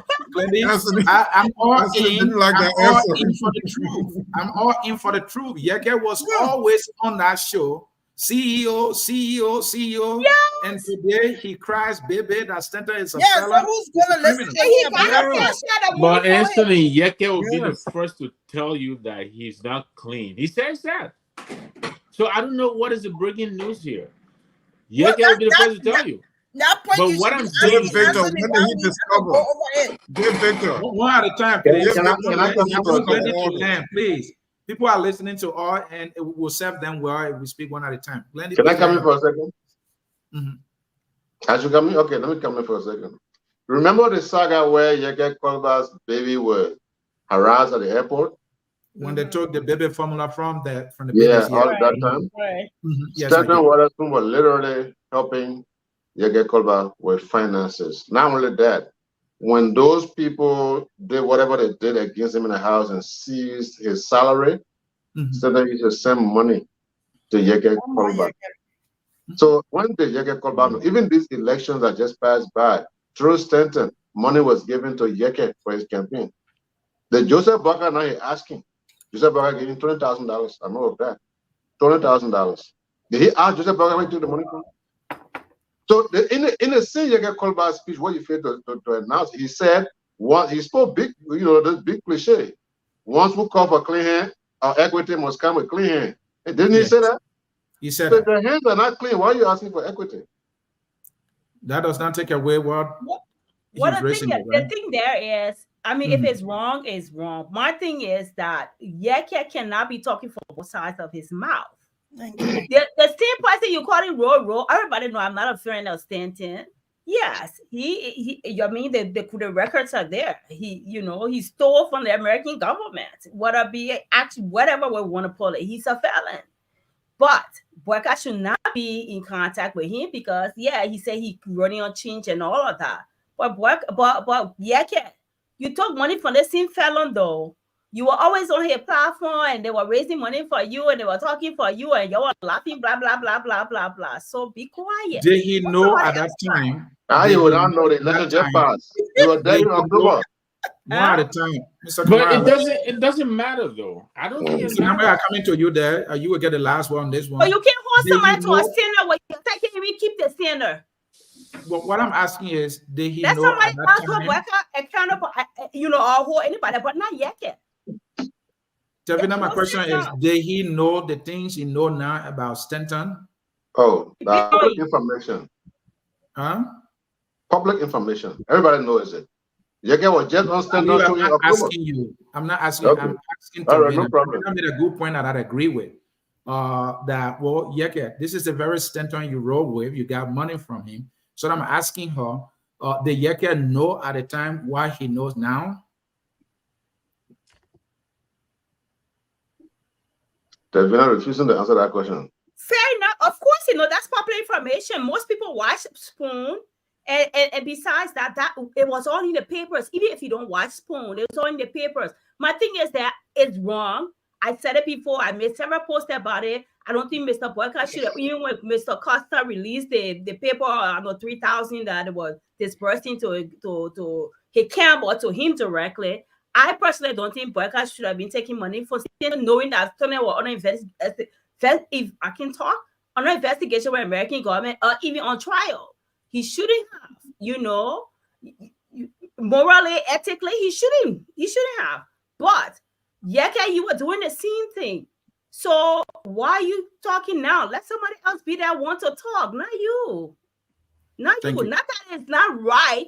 Not that what Mr. Boyka did. Or again, he has to prove that too. That's my point too. Saying that he taking money for Stanton. What is the proof though? Where is the proof other than the $3,000 we all saw? Where is the proof? Where is the proof? Thank you. Mr. Namuel, your turn. Thank you. No, I just wanted to caution us here. I think we're misgetting the whole point here. I think we're making this about Yekeh. I keep saying that. And I think attempting to draw a moral equivalence between Yekeh and Boakai, I think it's a false choice. Yekeh is not the president of the Republic of Liberia. We are talking about the presidency. I don't even know how Yekeh factors into this. Yekeh is calling out the gentleman who is about to occupy the mansion, and he's telling them there are things happening now that will not portend good for the presidency. And he said it, you need to slow down. You people are too anxious. You're in a hurry to get rich. He is cautioning. I just think, what is the point here that we're making about Yekeh? This has nothing to do with Yekeh. Whether Yekeh is related to Witherspoon or whatever, it doesn't matter. It doesn't matter. What matters is our incoming president must be above reproach. I think that's what we are saying here. He should be above reproach. And from the look of things, Yekeh is saying that is not what he's seeing. And I had thought that my UP friends here will actually be happy that Yekeh is calling out quickly so that they can self-correct quickly in the game. But I don't think they're prepared to do that. And I think they're going to go ahead and start battling Yekeh, which some of them are already doing on Facebook. I think it's a waste of time. You need to talk to the president-elect. He needs to rein in his crew, and they need to behave. That's it. Aliu, I want to give you the final word on that. I don't think you can win number on this. Let me say, you saw the man can mesmerize. You see when the man was talking, my mouth open, right? But listen, let me tell you this. When you're talking, your mouth can be closed. No, when he was talking, my mouth was open. You know, you got that gift. You know, like I said, that Godfather gift. But let me tell you something. Look, all of these things we're talking right now, Yekeh, the hero for Pharaoh Victor. But let's be honest. Yekeh doesn't have any reason to just be on social media every day calling the other press, talking about stuff that he doesn't even understand. Some of the allegations that he makes, you ask him for details of those allegations, he will only curse you. How can you say Jeremiah Kun is corrupt? What is the evidence of the corruption? Richard Kun, a corrupt man. He was ways and means. He stole money. Okay, how do you know he stole money? Where is the evidence of stealing money? Oh, the other person is a criminal. Which lawmaker? Normal, I'm talking normal, but I'm not even talking intelligent or ethical lawmaker. I'm just talking normal lawmaker. Which lawmaker in the world will call someone criminal when they've never been charged of committing crime? I mean, you just don't do things. You just talk because people say people cry for you, so you enjoy the attention. It's enough. He has sick. The boy has been getting money since he was in his 20s, illegally. Okay, we know when you were with Chancellor at the how you call it, the infantry force for Chancellor, how they call them, the one that can go in front of the troop, in front of the convoy and clear the way. They can come out there, the young boy. The Yekeh Kolubah was under Chancellor where they could do anything they wanted to do. He enjoyed life. He's represented. You've gotten enough attention. It's okay now. When you start together, create an avenue where your family can live from Ghana or Dubai or other person, so you can sit on top of your children and live a happy ever after, or whatever they call it. I'm just getting so kind of way, but this guy, you will just live your entire life making noise while your children in exile. You did it with job where you had to run with your family out of the country. You come and do it with Joseph Broga King. I mean, common sense. For no reason though. For no reason, you're about to create enemies all around. I am telling you right now, Yekeh Kolubah is getting very unpopular in Liberia, and this is not good for him. He started his war at the wrong time. Thank you. Comrade Sherry, I gave you a final word on this one. You have 1 minute. Yeah, I mean, it's just it baffles me that, you know, when you launch an allegation and people are not even asking you, where did you get this from? So I'll give you an example. When he said that Ellen Johnson Sirleaf traveled to some African countries to negotiate, so that because, you know, certain African countries were negotiating to allow George Weah to stay in office, to give him a second term. He launched a wild allegation, and he came back again and apologized to Ellen Johnson Sirleaf and Joel Howard Taylor. He said he saw them on the flight. He said they were on flight going to Nigeria, going to Ghana, that they were going to negotiate. Then he came back and said, after the election was won by boycott, he said, well, I want to apologize to President Ellen Johnson Sirleaf. She never did that. So this is someone. So let me tell you, next week, if someone from boycott's surrounding, right, inner circle calls them now, tonight, and negotiate with him, tomorrow morning, he's going to come in and apologize and say something else. So that is not the person that I want to make sure that that person who's very vocal, I want to make sure that he has all his facts. That's all I'm asking. Have all your facts. And all these wild allegations that people are used to in Liberia, it's not a good thing, because you will have people tell you, well, I don't have to have the evidence. You find it. When they accuse you, they want you to find the evidence. What kind of nonsense is that? What kind of nonsense? It's the person who's making the allegation, is their responsibility to find the evidence. But when they accuse you, Ansony, they're going to say, I don't care. You find it. Why did you find that? Where you get that? Thank you. In Liberia, I'm telling you. Thank you. At this time, we're not spending the whole night on the Yekeh thing, but let me just comment 30 seconds on this Yekeh thing. Talking about the person who's speaking is very important. This is a man who sat there and said the worst things about Buffer Chamber and what the other one, Fonati Kofa. Today he comes back in 2-3 days and someone started and said, oh, Jesus, they're perfect. Somebody supposed to take Yekeh seriously? Really? UP or not. I mean, after a while, the story gets old. I said it over and over. This man was cussing George Weah, regardless of, we know George Weah to be the government, to be a government of rogues, notorious for fraud, waste, and abuse. But the way he went about it, insulting people, parents, and all of that, he's really on the path again for another 6 years or even another year. At some point in time, the nonsense has to stop. It just has to stop. The reason why they call you honorable, that means you need to behave in an honorable way. And it's about time that they call Yekeh to order. And Javina, to your point, I was shocked when he said that all of the stealing that been going on in the legislature, Buffer Chamber, the speaker, is not part of it. Can you imagine? Then he says that all of us in the legislature, we are corrupt. But Buffer Chamber is not part of it. Right here, he had a lot of balls unscrewed. You know what I mean? Well, we will take a short break. When we come back, we'll be talking about the separation of powers. And why are we talking about this? There is a story out there that the now president-elect has pledged to give 5,000 United States dollars to each of the incoming 73 representatives. He will give each of them $5,000. Reason for their constituent to celebrate his inauguration in their respective districts.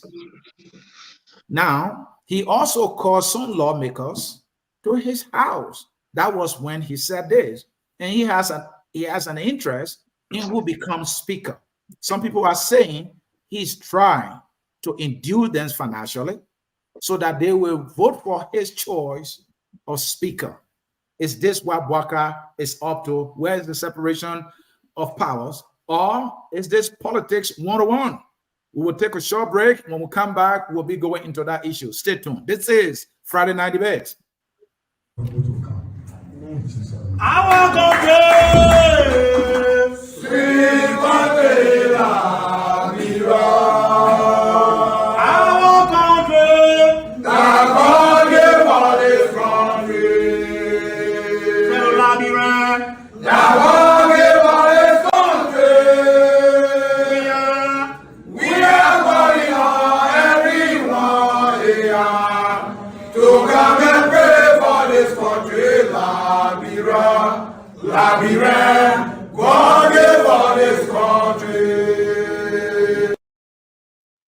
Indeed, fellow Liberians, God gave us this country.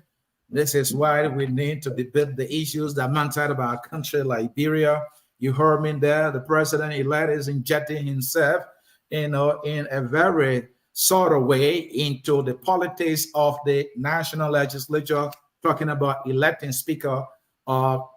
Richard Kuhn is his guy. Richard Kuhn is from the Unity Party. Joseph Walker prefers him.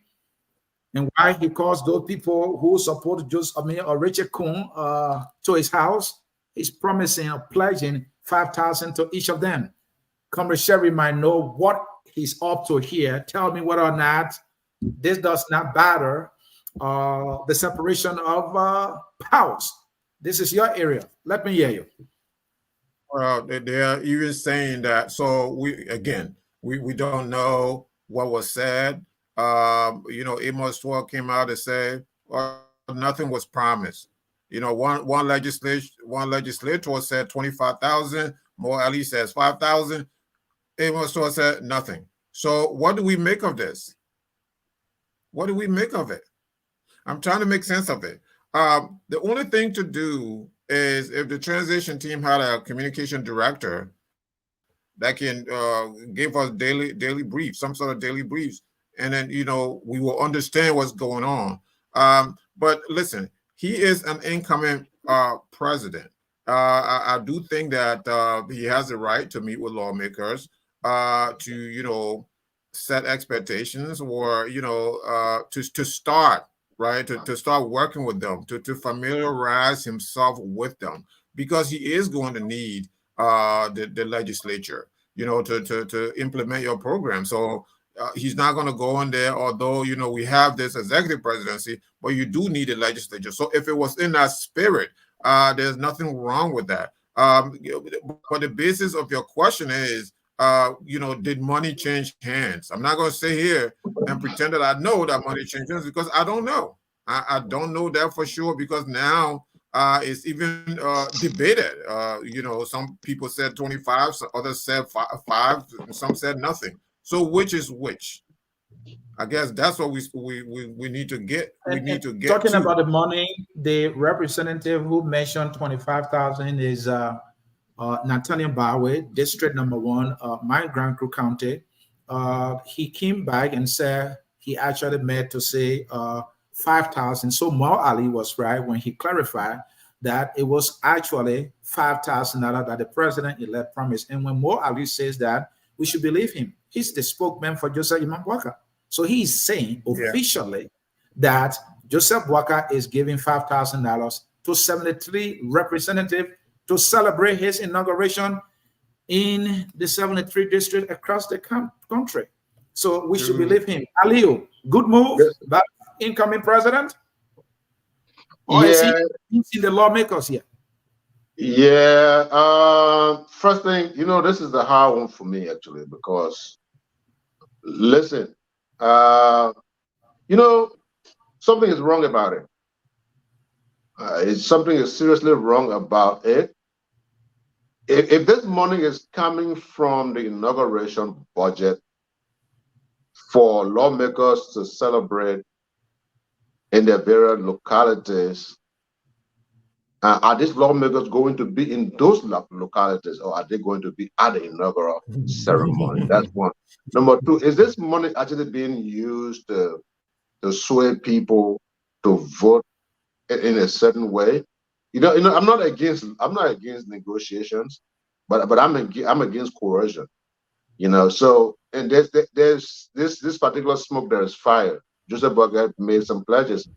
I'm hoping that what can I say, and be honest here, I'm hoping that he's actually doing it for people to go and celebrate inauguration, but it doesn't add up to me. I think he's trying to bribe them. And I think this is a bad precedent to set. Ali, you couldn't be clear on that. Glendy, let me see what you got. I think it's important that we are very clear on what the money, where the money is coming from and what it's going to be used for. I'm privy to some information about the inauguration that, yes, prior to us hearing about this money, that they are going to be celebrating in the individual counties.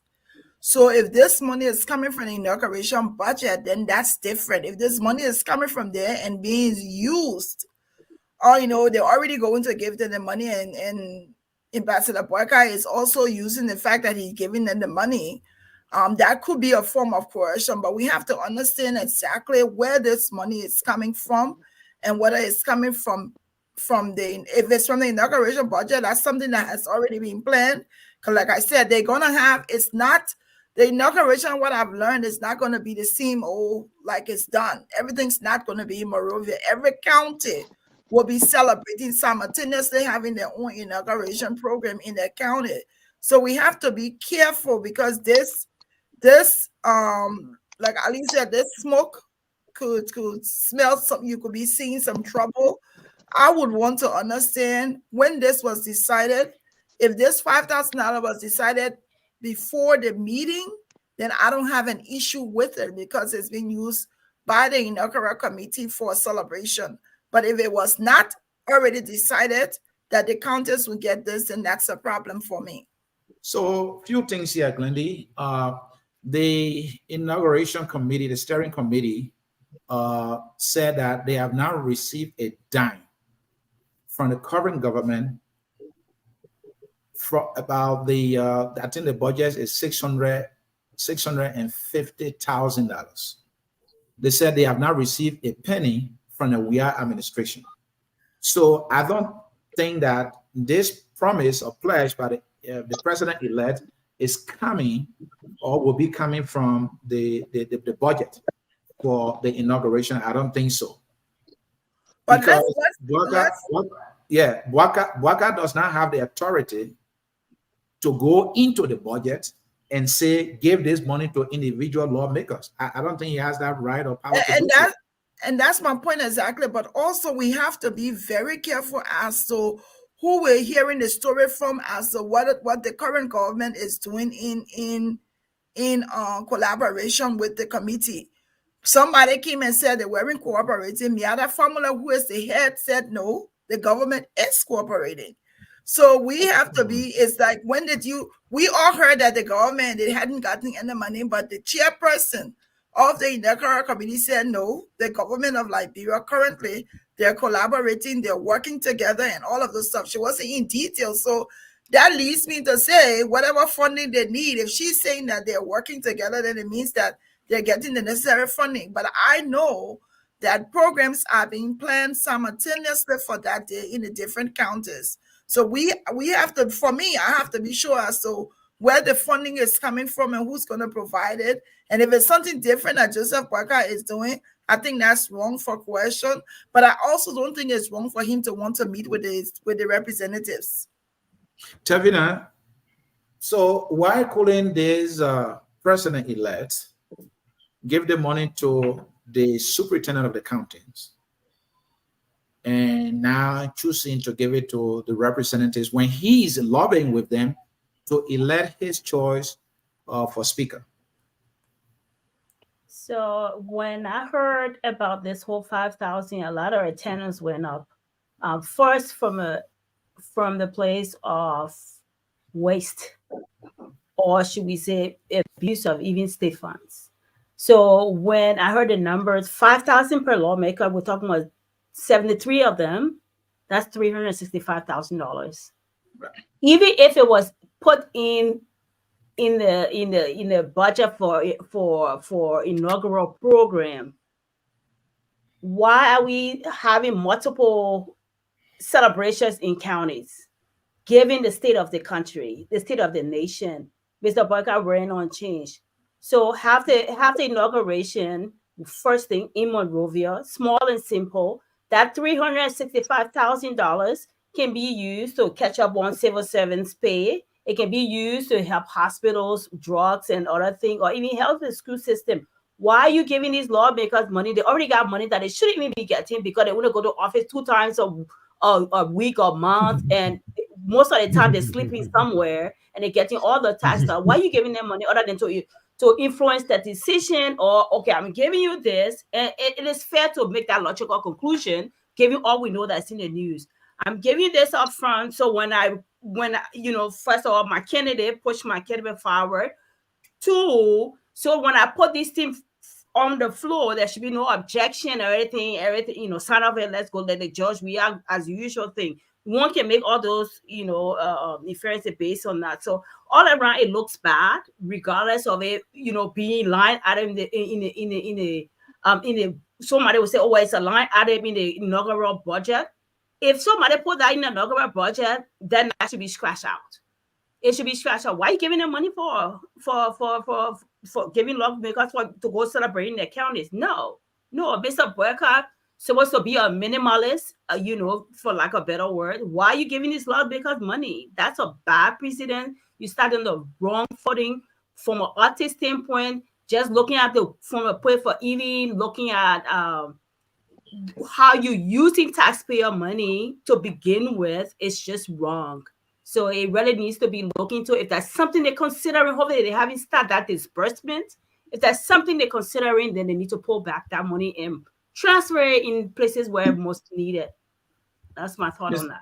Mr. Namwe, someone said to me, this is legislative inducement being done by the incoming president. And this is from the Ellen playbook of brown envelopes for lawmakers, so that Ibwaka can get his way here. What's your take? Well, first of all, I hope you can hear me. I have the strict devices. The first one is I run out of charge. But I came in when you asked the question if this was intended for all of the municipalities to join into this in the celebration. Why didn't he give it to the superintendents? Right. If he wanted to have the legislators celebrate in their various, why didn't he give it to the senators too? I think about a week ago, they made a big show of displaying their probity. They said we have spent $950,000 on his inauguration, and they cut the budget to $650,000. But if you go by the math that Ms. Telvina just made, now they're spending over $1 million on this inauguration. And again, this is the double standard I'm talking about. You say one thing and then you're doing something else. All of this doesn't look good. So this president is already trying to influence the legislature, right, before he even comes to the office. That's the only thing I can gather from this ill-fitted attempt. He called legislator to come in and promise them $5,000 for what? For what? Exactly what? You could have given this money to the chief or the superintendent, like you said, and they could have done what they are alleging that they were offering the money for. I think that explanation falls flat on its face. I think it's very clear that this incoming president is really, really, he's setting a very bad example. He's already attempting to influence the legislature, and we know what happens when the legislature is eating out of the hands of the president. Bad things happen. And unfortunately, we might witness the same thing here. And Commissioner, Commissioner, I'm coming back to you here. So the budget for the inaugural is $650,000 United States dollars. Correct. The incoming president gesture to lawmakers in the world to celebrate his inauguration in the counties is $365,000. Now they were saying George Rasman will, too much money than we are trying to do. We are even cutting it down. But if you put the two figures together, That's 1 million plus. No, you don't understand math. You don't understand. I don't understand math. So yeah, just it's clear you don't understand math. Yeah, you understand everything. You understand everything. You are playing defense. The thing is, if the money was coming from the number of budget, it would come out of the 650,000. It's not to say you're going to add another 300 plus thousand. And so what's the source of the funding? That's where you are wrong, Ali. That's what we're all concerned. We're all concerned that something is wrong. For me, I know something wrong. It's just that did their mouth they do. I don't know where they're taking it from. That's what I'm saying. But regardless of the source of the funding, what Walker is proposing is his own getcha. It's completely we don't know that. He said, listen, we don't know that. All right, let's leave it. Comrade Sherry, your turn. Yeah, so the way I see this, again, you know, let's not act like we just got up, you know, this morning and found out that, okay, oh my God, you know, why is Walker doing all of this? You know, this is by no means, these things should not be strange to us. That being said, the incoming president getting acquainted with lawmakers, there is nothing wrong with it. So what if what they're trying to do, which we all suspect, because we all know what's going on. We all know that, you know, in the next couple of days or so, there's going to be selection of speaker. So the president can lobby, you know, the incoming president can lobby, you know, lawmakers. And I think that it's in line with lobbying the lawmakers. You want to expediently put this as some kind of expenditure that, you know, programs that will be held in these districts. You're not going to say, I'm just giving you money, you know, to vote for my candidate, to vote for my person as speaker. That's not what they're going to say. I mean, politics, the way we're analyzing this, we have to understand that politics is different. You know, there's all kinds of, you know, negotiations, you know, deals and stuff like that in politics. So it can sometimes be messy. So let's look at it from that vantage point. And you mentioned something. You mentioned brown envelope. You know, there were times that those things were going on. So again, it's not all of a sudden that you know, that these things are happening now.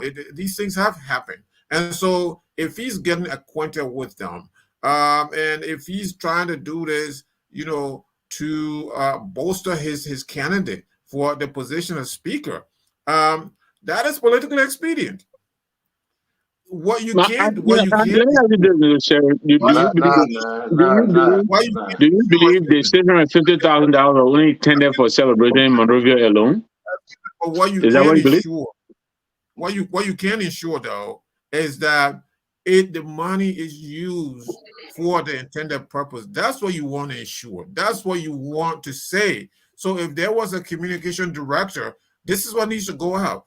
This money is going to be used for the intended purpose. This money is for taxpayers. We're not going to sit here in Monrovia and spend all this money. So we want the people in Zouadrou. We want the people in Grand Cru. We want districts around Lofa County and everywhere to be a part of this for the first time. So there's a way to do this. Okay, while holding people accountable, those who are going to take delivery of this. Of course, we know what's going on. We know what the moment, you know, what moment we're in, right? The moment we're in, the president's party is trying to get the speakership. But this is a minority party. If this was in another districts, the districts have already been captured. The districts have already been captured in the budget, my brother. If this was in another country, we're not talking, you know, the UP shouldn't even talk about speakership because they're far away from it. But these kinds of negotiations and stuff like that, backroom deals, they can pay off. So I don't know. It'll be interesting to see if this does pay off. So I mean, that's all I can say, because that's what it is. That's exactly what it is. Thank you, Comrade Sherry. Comrade Sherry, here's the thing, right? If at all this 365,000 the president-elect is promising is coming from the budget, I think the spokesman will say so. Don't you think so, Glendy? You think Mo Ali will not tell us that this money is not coming from the president elect? Is Mo Ali still the spokesperson for Boycott? Yes. He's the office assistant just for the campaign. Boycott is no, not he's the office assistant yes. of Boycott. So the answer is yes. He's what? He's the office assistant to Boycott. He's not Boycott's spokesperson. Because he's not a spokesperson, though. No. He is. No, he's not. The secretary general is the spokesperson of the party. Yes. Not Mo Ali. But Mo is speaking for the president. He's speaking for. We don't doubt. No, he's speaking for the office of the president. Yes, can you protect me, please? No, you didn't protect anybody. How can you be protected? You are protected. That woman is protected. Go ahead. I'm just trying to clarify his title. I know on a serious note, we can't doubt what Mo Ali is saying. I just think that it doesn't seem right. I would want to know where that funding is coming from and why is it necessary to do it and tie it in with the legislature. That's my concern. That's right. And Blending, it's only because of Mo Ali that we're talking about $5,000. The initial amount was $25,000. That would have been $1.8 million we're talking about. So the person that said he made a mistake. So we'll take it back. Of course, he made a mistake. And Victor, the election over. Please go to your colors. 1 minute. Because let's go to the color because of time. Let's go to the colors. Because Rip Van Winkle, he wasn't around when the election was held. Let us go to the colors here. Our first color here is Flomo Livingstone. Go ahead, my brother. Yeah, give me a moment here. Let me raise the volume so you can be heard. Yeah, go ahead. You are live. Okay, thank you for the show, Sieh. Great show. I just have to make 2 points. You make a statement that there's an election law that every candidate should declared financial, campaign partnerships. I don't know if it's a law, but you said, Unity Party we cannot do that. I hope hopefully we can do it. But my question is, did the other party do the same? The ANC did the same. Did the other Nigerian parties do the same? Because you can't just say Unity Party should do the same, and the other political parties did not do the same. No, when it comes to Yekeh Kolubah, Yekeh Kolubah for me, he doesn't have no integrity to speak on issues than when it comes to people declaring their access. I do remember the legislature had a 30,000, 30K twice. I know committee on right legislature engagement in their district. Don't tell me what.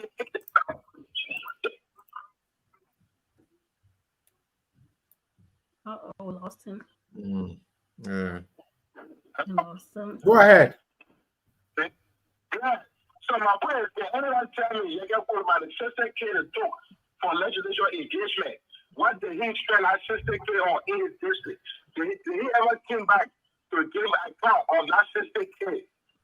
And he's the same person that criticizes Senator Witherspoon when he collect money from Senator Witherspoon during the campaign.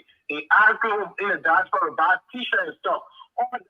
He has no accountability, but you want to accuse someone of not being accountable, not be transparent. He knows how Yekeh be transparent to the people of District 10 and the Republic of Liberia as a whole. So my point I'm saying, I know he gave you some good points, but he's not the right person to talk on our case because he doesn't have the moral ground to speak on those things, on those issues. Thank you. He has never declared just, and we would like to know the whole Yekeh get in Ghana, how much it costs, because he's still living there for 6 years. We would like to know that too. Let him declare his assets so we can know. Thank you. Fair point there. He needs to declare his asset when he is calling for asset declaration. Benjamin Jonah is on the line. Ben, you have a minute. Let's hear you. Oh, no. He's probably sleeping. Can sleep. Ben Jonah, are you there? Yeah. Hello, can you hear me? Yes, you have a minute. Go ahead. Your take. All right, thank you. I got 5 minutes. I'm very confused with the panelists, and here's why. at some point, those of them who are defending the Bwaga's party, they said that Yekeh spoke at the wrong time. But at the same time, when it came to this issue about the vice president giving out money, now Aliyu said it was bad. Why is it bad? He's not the president yet, Mr. Aliyu. He's not the president. I'm only using your same argument. Your argument is that he should not be questioned because he's not president. So why are you questioning the 5,000? So it looks like you guys are going into cycles because Yekeh, the same thing you guys are doing is the same thing Yekeh did. Yekeh is only questioning why. I mean, who gave this man this 10,000? Why are you having problem with the 5,000? Can you guys tell us? Thank you. That's Aliyu. He defending Bwaga. So, I mean, even if the thing is looking black, he will paint it white. That is his job. Poor job, by the way. Let me go to my other caller here. That person is Thomas Cannon. Mr. Cannon, you are live. Thank you very much. Good evening to all the panelists. I wanted to go back to the video with the Omar. And I put this in a comment. This is where our traditional system comes in conflict with our statutory system. And it poses a very serious challenge for governance. If you listen to that woman, what she is saying is that Yekeh got no right to put more on Joseph Bwaga. Who are you to ask Joseph Bwaga to come and tell you where he got the money from? So traditionally, she say, okay, this is an old man, you have no right to ask him. But yet, on the statutory side, we have laws in place that provide a basis for which Yekeh is asking the question. So I just gave that challenge that you have in our country. That even when you pass a law, you have to go down to the community level to educate the people that this is a law that we have on the statutory side, which in some instances can conflict with our traditional beliefs and cultural practices. And I think we highlighted the issue of culture. So I just wanted to make this point that these are the challenges that we have in that country. So if you look at from our perspective, Yekeh should not be asking Joseph Bwaga where he got his money. Besides, he say you're very frisky. Why should you labor be asking the person where he got his money from? Why is he making the donation? But yet, there are laws in place that provide for that. And the previous caller made a point I actually wanted to highlight. So we are moving from the point of it is very early, don't ask for the source of this money. But the 300 and some more thousand comes in for the 5,000. We are asking where is it coming from? So it's almost like we are giving a foundation for Yekeh's next press conference. And then the last thing I wanted to highlight is the issue of let's have a minimalist program in Monrovia and leave the people in the counties. But when the election results were coming, we were all waiting for the votes to come from Nimba. When they never counted Bapolu, we raised issue. Oh, election commission did not announce Bapolu. And these people who we are saying we should leave out of the minimalist inauguration program, they were their votes that we were waiting for one person to win and the other person to lose. So for me, I don't have any problem with having a decentralized inauguration program. The win was for Liberia, and they should be part of the celebration. Thank you. And Thomas, before I let you go, are you familiar with a law that requires candidates to file after contesting in any election, talking about campaign finances here? Are you familiar with that? I do know that there's a campaign finance law and there are specific timelines within which political parties have to report on their finances. So I don't know whether it is exactly after the election. So in that duration, I was listening to the argument. We just need to research. The campaign finance law provides that you have to specify the sources of where you got your money from and all of that. But I'm not very clear on whether it has to be exactly after the election or whether it's on an annual basis and all of that. So that's something we need to research. Thank you so very much. Let me see here. Okay. Let's get to the man, Women. Let me see, Women here. Women is right here. Yeah, Mr. Kera, you are live. Thank you, Brother Ansony. And Candace. I'm listening to the conversation just briefly, but I see hypocrisy all over the place. The last time, speaking of Yekeh Kolubah first, the last time when Yekeh Kolubah was on President, we had kids from the get-go. It was all fine for a unity party officials. When Henry Costa was denigrating the president, and even Joseph Boakai, at the time, partner, when Alexander Kumi were part of the collaboration, Henry Costa insulted him. Joseph Boakai never said anything to stop that. He enabled Henry Costa, as a matter of fact. Henry Costa took Joseph Boakai around America and everything out there. He enjoyed the confidence and the surrounding of Henry Costa. When Henry Costa was doing that, he never said anything. By this time, we put in tradition in our politics. By this time, because he's an old man, Liberians should respect him, not say anything to him concerning his policy, concerning what he talked against. About brown envelope, he spoke against brown envelope. He has not even sat down as a president. He's trying to give people brown envelopes. And then people saying, oh, the man said 5,000, not 25,000, not this. It's very dangerous and very sad for our country that we all say we love dearly, that we all want to protect, that we all want to move forward, that we all talk about corruption. So yeah, our brothers and sisters are playing the game that there's nothing wrong with what is unfolding in our society. It's wrong. It was wrong yesterday. It is wrong today. What Yekeh Kolubah did yesterday was wrong. What he's doing today is wrong. But I will tell you, Yekeh Kolubah did it yesterday, or Unity Party people that put in the opposition never had the balls to tell Yekeh Kolubah, say, stop talking about the issue. Never had the balls to tell the man they call Keys in Morocco, stop. We cannot condone this. They never had the balls to tell Henry Costa, stop. They enjoy it. They keep the power. They want to question. I tell them, no, chicken coming back home to reach. Thank you. And as far as that money concerned with it, whether it's 5,000 or it's 25,000, I think wrong is wrong. It's too early for Joseph Boakai to start giving people money to get speakership. And another thing happening in Liberia, why is the Unity Party running to court? If you have the numbers, why you can go and contest an election and see if you can win? Thank you, Mr. Keller. Just so you got the numbers. Why you gotta go to court? Thank you. Thank you. Thank you so much. Yeah, our final caller here is Perkins. Our phone number ending in 6201. If you're listening to the show, call it off. I'm gonna listen to your phone, please.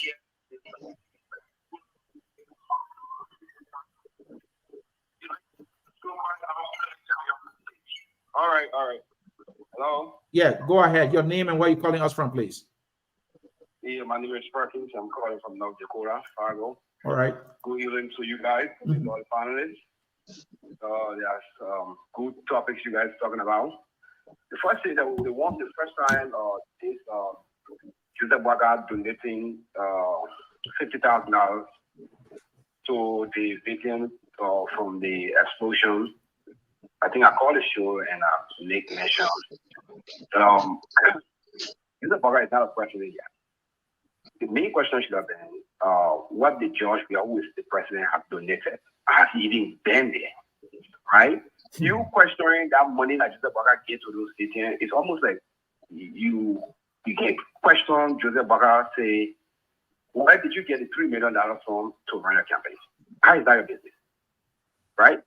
You can get it from anywhere. Now, the one thing on the other side, the 50,000 have been given to any business, given to Joseph Boakai by business people in exchange of some favor.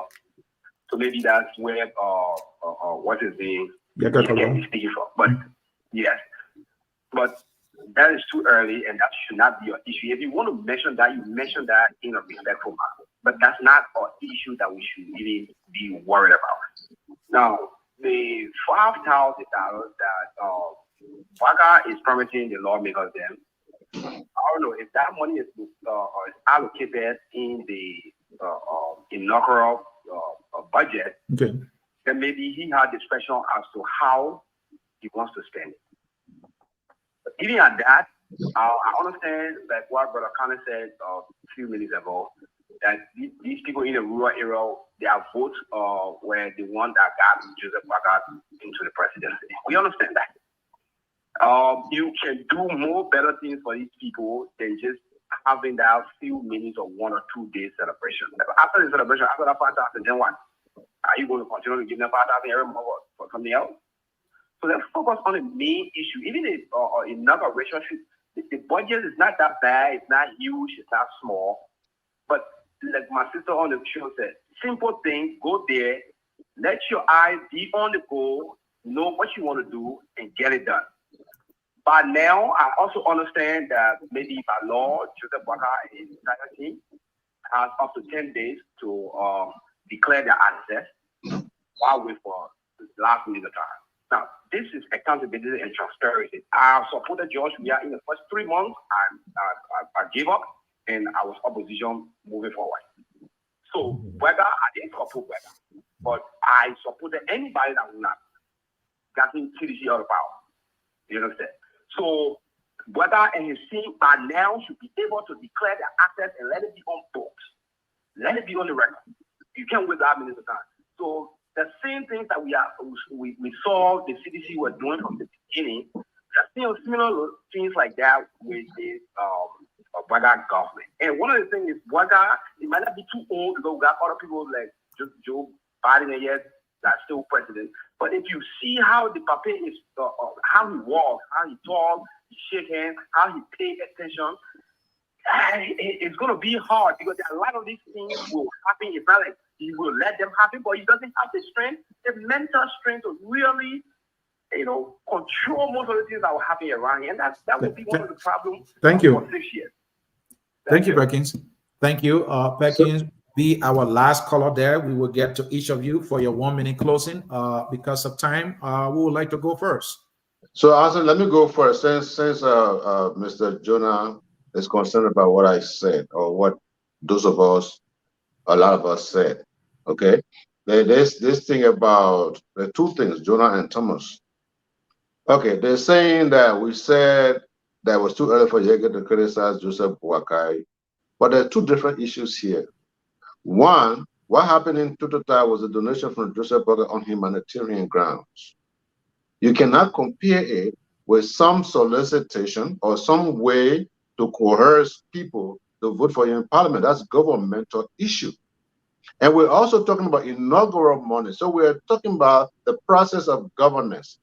In the process of governance, we don't want Joseph Boakai initiate the process also of bribery. That's what we were talking about. And to answer to Thomas, we're not against the $5,000 being spent or whatever being spent in the district. We're not against inaugural ball going around in different districts. That's not what we are saying. What we are saying is we need clarity on this money. Is this money actually for the inaugural ball? And how much significance can $5,000 do in a district anyways? Will the representatives who are carrying this money around, are they going to be in the districts with their people to celebrate the ball, or are they going to be at the Capitol building to celebrate the ball? Is this just a waste? We need some better explanation as opposed to some office secretary just coming and say it's 5,000. I mean, what is the significance of celebrating these things in those districts? How big is the district? How many people can consume 5,000? Is it enough for even 20 people? So we need some understanding. Is this money here to bribe people to vote for you? This is why we're saying there is fire under the smoke. You cannot compare it with somebody going to Tutata and paying money out of personal pocket for victims of fire. It's not the same, folks. Aliyu, thank you. I think you made a good point there. Mr. Nawa, you want to go? You're closing? Yeah, thank you, sir. I was muted there. Yeah, thank you. Look, first of all, I had hoped that my UP friends would have the John McCain moment when that already came on. They, and tried to chastise, Yekeh. Thomas is right. She's as is expected customarily. He's an elder man. And so she is pushing our argument, but they should tell her, Mom, no, what Yekeh is saying is right. Just like that lady was calling Obama, you know, a Muslim, and John McCain told her, no, he's not. No, he's not. And don't call him that. They should tell that lady. You know, we have seen ladies in the street whipping President Weah's face on the billboard. We've seen that too. And look where that got us. So I hope they're not going to go around here and you know, parading this lady around and showing her, you know, how she's counting Yekeh and all of that. But anyway, back to the argument. I really think that this president has an opportunity. There's a lot of goodwill out there for this incoming government. But, you know, but they're making too many, you know, self-inflicted mistakes, and they have to be careful. You know, the president gets up, you know, he says he's living on loan, he has no money. You know, Costa and Witherspoon got out here and, you know, made him look small. And then he crowned that right after the election. He goes, he's sitting down in Witherspoon's living room, you know, and then he comes out here and gives $10 million Liberian dollars. You know, they don't want us to talk about it. Now he's inviting the legislature, you know, in his living room. He's promising them $25,000, you know, and then they come back. 5,000 is the correction. I heard the correction, Mr. Sieh. I know they're trying to put a spin on it. The initial amount was $25,000. And now, of course, Mo Ali has to come out and clarify, even if it is $2,000, what is it for? What exactly is it for? Mr. Sherry just said it. What can $5,000 do for any district? Obviously, it wasn't meant for any district. This is meant for these people to pocket this money and go and vote for their candidate. That's all we can. That was Aliu. That was Aliu. Yeah, Aliu. I'm sorry, Aliu Kamara. Yeah, I'm sorry. So, you know, I'm just really cautioning our friends here. They have a wonderful opportunity before them. They need to take it easy and, you know, slow it down. You know, we're all rooting for them. We hope they succeed, only because when they succeed, we all succeed. But I think they need to get their feelings out of this. If people are telling them to do the right thing, I think they need to listen. Never mind who Yekeh is. You know, Yekeh could be a Zogo for all we care. But the message that he's delivering, I think that's what should capture our attention, and not the messenger. So, you know, like I said, we're rooting for them. Let them please take heed and you know, do the right thing. Good riddance. Thank you for the show. It was great being with you, great guys. I don't know where my sister Glennie left. She must obviously be tired now, overworking, but thanks to her also for the contribution. Yeah, Anthony. So real quick there.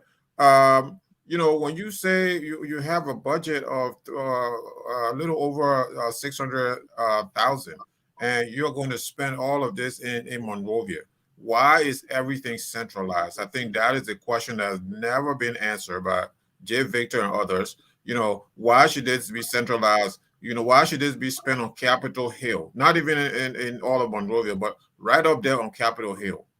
Why should we? But that's not what I was. That's not what I was saying. What I said was actually the opposite of what you're saying. I was saying that the districts have already been captured in the $650,000. So therefore, there's no point in giving extra $5,000. What do you mean that they were captured? The celebration is nationwide. The $650,000 is to celebrate nationwide the inauguration of the new president. You don't know that. You don't know that. So the thing is that we have to go. The celebration has been brought up to Capitol Hill to minimize the expenditure, and I like that in a moment like this. So that was a brilliant move to bring the celebration to Capitol instead of going to the SKD Sports Complex. You know, another thing that again, I just wish that they had a good you know, communication director that will explain all of this, explicate, you know, the nuances of all of this. Because listen, if you distribute money this way, it's a very good thing. Accountability for me is the issue. So you distribute money. You telling the people of Kilipo, you know, listen, we're not spending all this money here.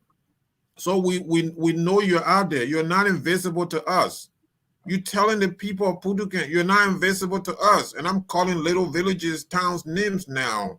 that that is invisible to the larger Monrovia population. You come from those villages, you go to Monrovia, they're looking at where you're from. So when you have development going down this, I wish that they had explained all of this better. You want this should be the beginning of sending developments to the hinterland. You hear me say all the time, in 90 days, I want to see Caterpillar on the southeastern road, clearing the mud, so no car gets stuck in those mud. Okay, I want to see in the next 2 years, I want to see some paved roads, because I'm going to come back on this platform and start to vociferously criticize if I don't see those things. See, I'm consistent that way. So this 5,000 for me is even a small amount. It should have been double, and you give those interior people some money so that they can celebrate. When you live, it's very difficult when you live in the interior that, where, your daybreak, you go in the fields to farm. Okay. At 6 o'clock, everybody come home and go to bed. There's no life in some of these. That's not how you give constituents money. You don't give the money to their lawmakers. I understand. But I understand. That's what I said. I said so you want a smaller budget of 650. So you bring the program to the capital because you want a smaller budget of 650,000. Then you send 365,000 back into the district. What sense does that make? Mr. Number, we are closing. You send half of the money. It's logical. You send half of the money to the interior where the bulk of the Liberian people live. What sense does it make for you to take that money and spend everything on Capitol Hill? It doesn't make any sense for me. I think the sensible thing is you let the interior people know that you have them in mind. You split that money in half. If I'm president, every development that will occur in Montserrado, it will have to happen also in the southeast, in the northwest, in the middle, Liberia, everywhere, because we tend to forget all these different places and only focus on Monrovia. Monrovia is not Liberia, my friend. Thank you. Javi, you got the last word on this one. You're closing. Well, a couple of things on the Yekeh Kolubah stuff. I think a couple of the callers were missing there. We're not saying that Yekeh shouldn't, or at least I'm not saying that he shouldn't verbalize his thoughts or those concerns. First, I think there are a couple of things that I have with that. How he's saying it, what's the intent, and can it be supported with evidence? And besides that, he's a lawmaker, so he can use other channels, including meeting with his president, or whoever involved, not just the president, but just to just come out and just make all these wild allegations and he says so many things, but can it be supported? And the way he's saying it, is it going to yield the result that he wants, which is change? Those are things we need to look at, but he can say what he wants to say. On the other side, with the UP folks or government, I wouldn't say throw it away what he's saying, but consider all of that he's saying and see if there's some merits in some of the things he's saying, and if there's some things that can be changed, regardless of the mode of communication. That's my thought on the Yekeh stuff. On the money, obviously, I'm still there with this whole, I see this as waste, the whole thing. Even if it was a line item in the budget for inauguration, we're looking at almost 45 to 50% of the budget, and you're sending it to the counties for celebration. Just for celebration, and beyond that, after you do the celebration, what's next? The people have higher priority needs in those districts. They need hospital, they need roads, they need medicine. So what's the priority there? To go celebrate? Mr. Boakai can have a small, a reasonable inauguration, and then after that, take a road trip. He still has to go to those counties anyway. So take a road trip to those counties, meet with those people. My people, I can't tell you, thank you for voting for me, or I know how we do it. Thank you, or what can we do? What is some of the needs your guy here? What you need, all of that. And then use that very money to start taking on projects, all of that. But just to say, we want to centralize celebration. I mean, you starting on the wrong footing. Come on, that's spare money. We can't be spending money all kind of, crazy way. That's a bad way to start. So that's all I have to say. Good show overall, and look forward to the next one. I really like what you said, but I don't think it is right for you to assume that the 365,000 is part of the 650,000. This is on top of it. Honest, it even make it even worse if it says, even if we say, okay, that his personal money, then it even question it even more. You say, what is he getting this lump sum amount, almost $500,000 now to give the lawmakers on top of that intent? Why he's giving them? We all know the intention. So tell me, you made a brilliant brilliant final statement there. But I would have to tell you, Liberia is bigger than Monrovia. So Monrovia is a constituent part of the Liberian nation state. So when we are doing development, we're doing things like this. The people in the hinterland, as they used to call it way back in time, or maybe in the 30s, 40s, they have to feel it. They have to feel everything. They are the nerve center of the Liberian nation state. So we continue to exclude them. Sherry, thank you. So what? Get $365,000 just for this one day or a few hours of celebration? How is that meeting their needs, though? Thank you, and we heard you, and the Liberian people heard you. Good debate. And if he's taking the money from the $650,000 budget and he's giving it to lawmakers, that even make it worse. That you would take the inaugural money and divide it among lawmakers, that even make it worse. And I don't know how he's gonna look good with that. That will end the debate. But before we go, a member of Focus on Liberia debate team is having her natal day today, and Focus on Liberia thought to say happy birthday, Wele Wesimamba, from us here at Focus on Liberia. She's always here on Friday night debate, and today is her birthday. We say happy birthday to that comrade. And so that will end today's edition of Friday night debate here at Focus on Liberia. And we don't close any of our broadcasts here without playing the song We Are All Liberians. Thank you for watching. Enjoy the song, and bye-bye. We are Liberians.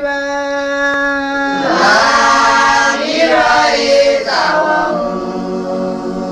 Liberian people.